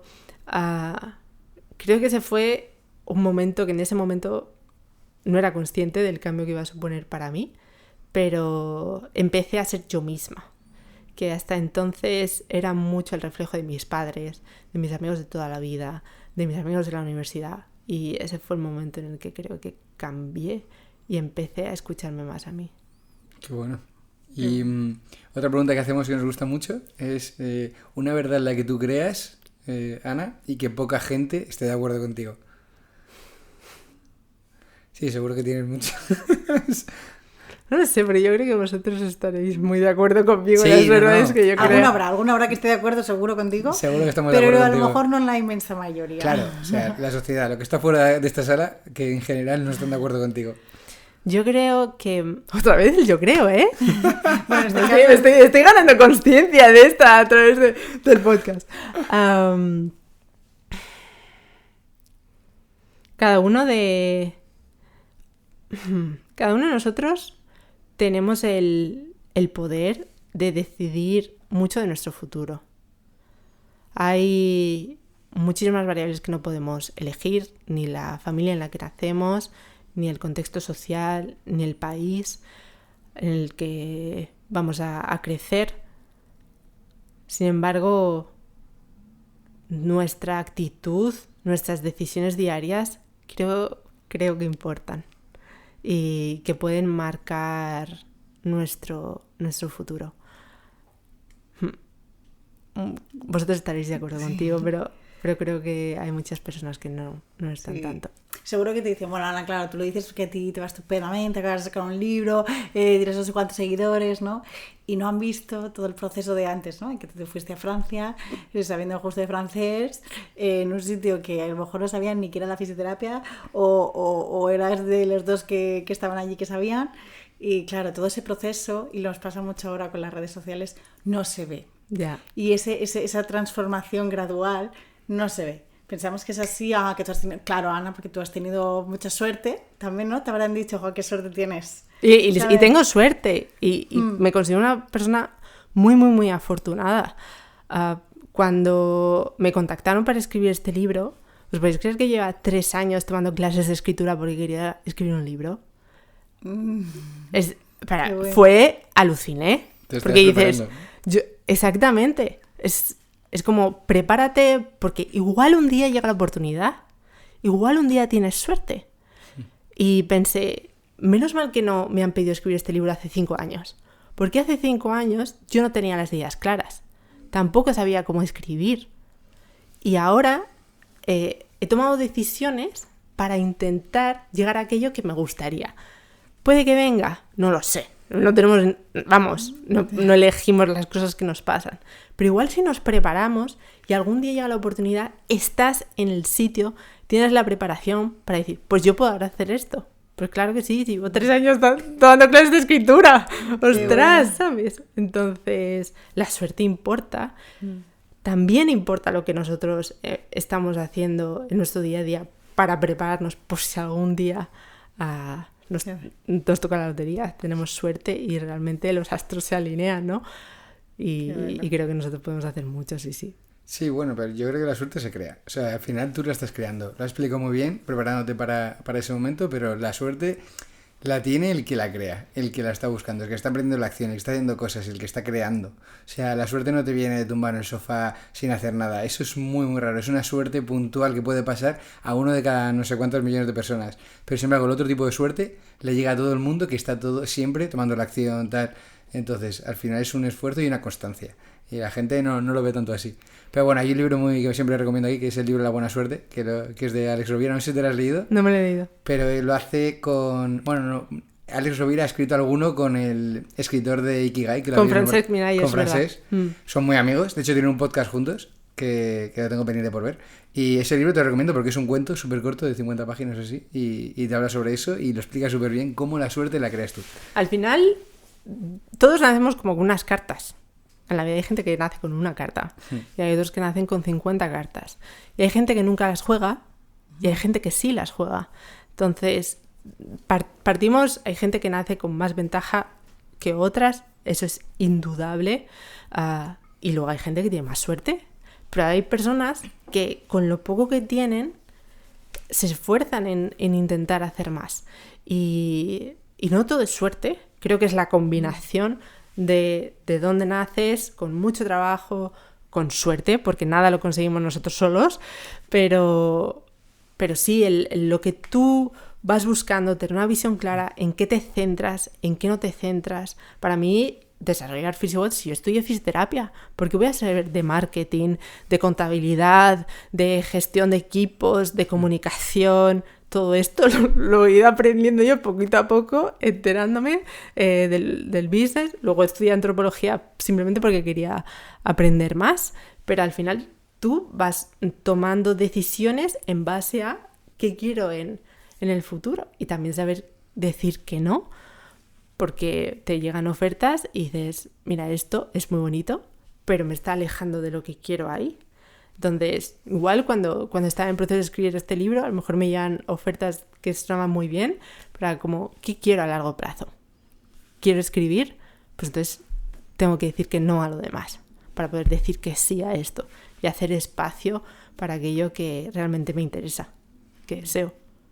Bueno, yo creo que nos falta esa visión a largo plazo, tanto para objetivos como para el cuerpo, para la salud. Estamos con el ya, lo queremos todo ya, y la pastilla, el suplemento, que mañana me levante maravillosa, ¿no? Sin arrugas, estupenda, con mucha energía, y no le damos tiempo a ese proceso de, oye, pues has estado 3 años estudiando esto, y de repente te llaman. ¡Guau! ¡Qué guay!, ¿no? Entonces, a ver si aprendemos también. Yo quiero dejar ahí la pildorita de... Todo lleva un proceso, todo tiene también su tiempo, y vamos a parar, que lo has dicho también alguna vez, de, oye, a lo mejor no hay que ir tan rápido y disfrutar de ese camino. Disfrutar el proceso, porque al final escribes el libro y está bien, lo has escrito, pero ya lo has escrito. Entonces esa emoción te dura unos días. Y por supuesto, cuando alguien me dice, lo he empezado a leer, ostras, cómo me ha enganchado, pues te da mucha satisfacción, pero recuerdas el proceso de escribirlo, el momento en el que empiezas a pensar cómo voy a hacer el índice, cómo voy a hacer este capítulo, los fines de semana horribles de me he bloqueado, no sé qué hacer, tengo que volver a empezar el capítulo de cero y ahora dónde saco esta información, pero el proceso es, nunca perdemos de vista el objetivo, pero disfrutar de ese proceso para que no nos llevemos solamente las recompensas, sino todas las horas que hemos invertido y ahora lo pienso y digo, ¿sabes qué bonito? Qué chulo fue escribir el libro. Y cuando terminaba un capítulo decía, ¡guau! Toma ya, ¿sabes? Sí. Total. Bueno, pues háblanos un poquito del libro si quieres, ya, y así pues para que la gente lo conozca. ¿Para quién es? Cuerpo solo ayuno. ¿Todo el mundo? Aquí se lo dejamos, si quieres cogerlo tú. Venga, pues Cuerpo solo ayuno. 10 hábitos para aliviar el dolor, cuidarte y ganar años de vida. Es para todas aquellas personas que quieren pautas claras, que se sienten perdidos, que piensan que hay demasiada información y quieren simplificar su vida y su salud. Entonces van a entender el poder real de los hábitos, de lo que tú has hablado, esa visión hacia el futuro, para que tengan claro que no pasa nada si un día no vas a entrenar, pero realmente que vayas hoy no desaparece mañana. Estás sumándose. Todo se va sumando a lo largo de los días y de los años. Creo que además en el libro la gente no se lo espera, pero está lleno de historias. Y la gente no se lo espera. La gente se piensa que van a encontrar aquí solo ejercicios. Pues hay historias de lo que os comentaba antes del señor Robert Kincaid, sí, con la bala. Al final hablo de mi marido cuando cogió el dengue en Tailandia. Hablamos de cuando estuve en Kenia y estuvimos viendo los animales. Está lleno de historia cuando estuvimos en Okinawa, porque creo que la gente tiene demasiada información, pero no siente bien el mensaje. No siente que es verdaderamente importante. Están como muy alejados a sí mismos. Estoy convencida de que la persona que lea este libro, más allá de que tenga pautas claras, son 10 hábitos, son sencillos, sin coste, para todos los públicos, tengas 80 años o tengas 25. Van a saber qué tienen que hacer y por primera vez diría que se van a sentir motivadísimos para empezar realmente, porque no son argumentos científicos, sino que se van a poner en la piel de la gente y van a decir, ostras, ¿qué efecto tiene todo ello? Una clase a la que fui en Okinawa de un sensei de karate con 73 años que estaba en un split perfecto. ¿Qué dices? ¿Y cómo puedo conseguir yo esto? Si yo con 36 años no me hago el split, pero vamos, de broma. Pero como hay gente que lo consigue, ¿qué efecto tiene todo ello? Y mi objetivo ha sido salir de lo que hacen casi todos los libros de divulgación, donde se fundamentan principalmente en darte razones más científicas, más lógicas, y llevar al lector en un viaje, donde va a ir por Japón, por Tailandia, por todo el mundo, para entender cómo se construye el cuerpo, para que se escuche y para que tome las riendas de su salud, pero realmente motivado y con ganas de hacerlo y pautas claras, sin cosas raras, sin ritos mágicos, sin superalimentos, lo importante. Bueno. Qué guay, y además, lo vamos a leer 1000% porque Seguro. nos flipan estos libros, ya más conociéndote mucho más, y encima lo veo que tiene mucha información. O sea, he visto libros de esos que son como súper finitos, pequeñitos, y me los leo en 2 días y digo, joder, ya voy a dar cuenta más historias. No, pero este lo he visto y tiene densidad de información y de historias, o sea que nos va a servir un montón seguro, y aunque nosotros estemos muy puestos en esto, seguro que aprendemos un montón, lo tenemos súper claro, así que nos va a molar. Y bueno, yo creo que ya nos quedan 2 preguntillas, ya las últimas. Dale. ¿Vale? Siempre sacamos esta para que la gente salga un poco de su zona de confort, que es, Ana, cuéntanos algo que sepa poca gente de ti o que nadie sepa, a lo mejor de tu infancia o algo yo qué sé, alguna cosa que tienes ahí, una manía o una cosa que te ha pasado. Un viaje. Yo qué sé, cuéntanos algo sobre ti.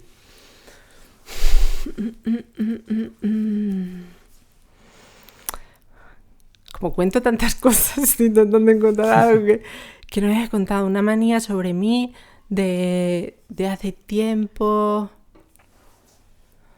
O algo que hacías de pequeña y dices, pues de pequeña hacía esto. Yo qué sé, algo que Mira, de pequeña tenía tantas ganas de tener un perro y mis padres nunca me dejaron tener perro que hice un perro de cartón y salí a pasear con él.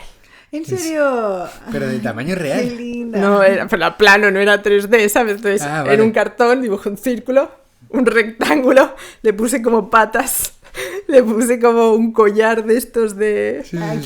de cartulina y una correa falsa y me iba a pasar con el perro de cartón.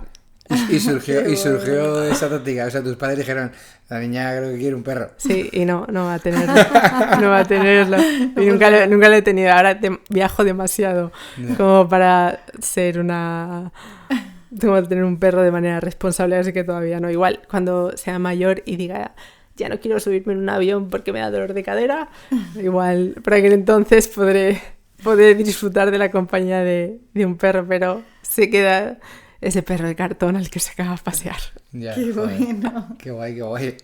Y a ver, ya como última pregunta que queríamos preguntarte, como te gustan muchos temas de salud y tal, ¿qué te está obsesionando ahora, Ana? ¿Qué tienes ahora que dices a este tema de salud? Ahora estoy investigando mucho, o me estoy centrando en esto que me está gustando mucho. ¿Hay algún tema así de salud últimamente? Pues ahora me estoy centrando mucho más en estudiar sobre la meditación. Siempre le he dado importancia. No soy una meditadora habitual y he leído al respecto, pero ahora cada vez más le estoy dando mucha más importancia. También porque llevo una época de muchísimo estrés y me estoy dando cuenta del diálogo de mi cabeza de manera mucho más constante. Creo que tengo la suerte de ser muy optimista, de haberme criado en un entorno donde mis padres... estoy convencida que tengo los mejores padres del mundo, siempre me han apoyado y ahora la anticipación, el estrés, todo lo que está pasando con el libro, estoy empezando a darme mucha cuenta de ese estrés mental y a ser más consciente del diálogo de mi cabeza, de las emociones que yo tengo y entonces ahora mismo le estoy dando mucha más prioridad a estudiar más sobre esa salud mental, ¿no? Durante muchos años la salud física, que creo que es crucial, pero entender más cómo podemos ganar salud mental y que nos proteja, ¿no? Que a mí me da un pavor tremendo la enfermedad mental, mucho más que cualquier enfermedad física, porque cuando tú no estás bien contigo mismo en tu cabeza, eso es súper difícil. Me pregunto, ¿se puede hacer algo en nuestro día a día de la misma manera que nosotros tenemos el músculo para cuando llegue una enfermedad, para cuando llegue un golpe que nos proteja? ¿Qué podemos hacer cuando en el futuro nos pasen cosas, cuando suframos la muerte de un ser querido, cuando nos ocurra algo grave? ¿Existe algo que nos proteja? ¿Una actitud, una práctica? ¿Podemos cultivar algún tipo de relación con nuestra mente que nos proteja en todo ello? Eso es lo que ahora mismo estoy. Qué interesante, qué interesante. Estaremos atentos. Estaremos súper atentos. Totalmente. Bueno, pues Ana, muchísimas gracias por haber venido aquí a Todos Entrena. Nos ha encantado la charla, ha sido espectacular. Un placer para mí, muchísimas gracias. Hemos aprendido muchísimos y seguro que toda nuestra comunidad, pues todos nuestros seguidores han aprendido un montón. Si habéis llegado hasta aquí, oye, os lo agradecemos de corazón. Ya sabéis que nos ayudáis un montón con los likes, con suscribiros, que no os cuesta nada y a nosotros nos ayuda muchísimo. ¿Sabéis esa cosita que ese amigo vuestro que os pide un favor y dice, nada, para él no le cuesta nada, pero para ti es muchísimo? Es eso, exactamente. Así que esperemos que os guste el episodio con Ana, que os haya gustado. Vamos a dejaros aquí el link para el libro y tal, que justo sale esta semana, ¿no? Sale el 9 de octubre, hoy lo estamos grabando el día antes. El día antes. Y ya está disponible en Amazon, en Casa del Libro, FNAC, Corte Inglés, en su librería favorita. Así que Genial. espero que les Pues lo guste. pondremos el link para el libro, que sé que mucha gente es muy vaga y dice, ¿lo voy a buscar? No, solo tienes el link ahí, así que ya voy a pulsar y cogerlo. Y nada, pues como siempre os decimos, toda salud de todos se entrena y nos vemos en el siguiente episodio. Chao. Chao.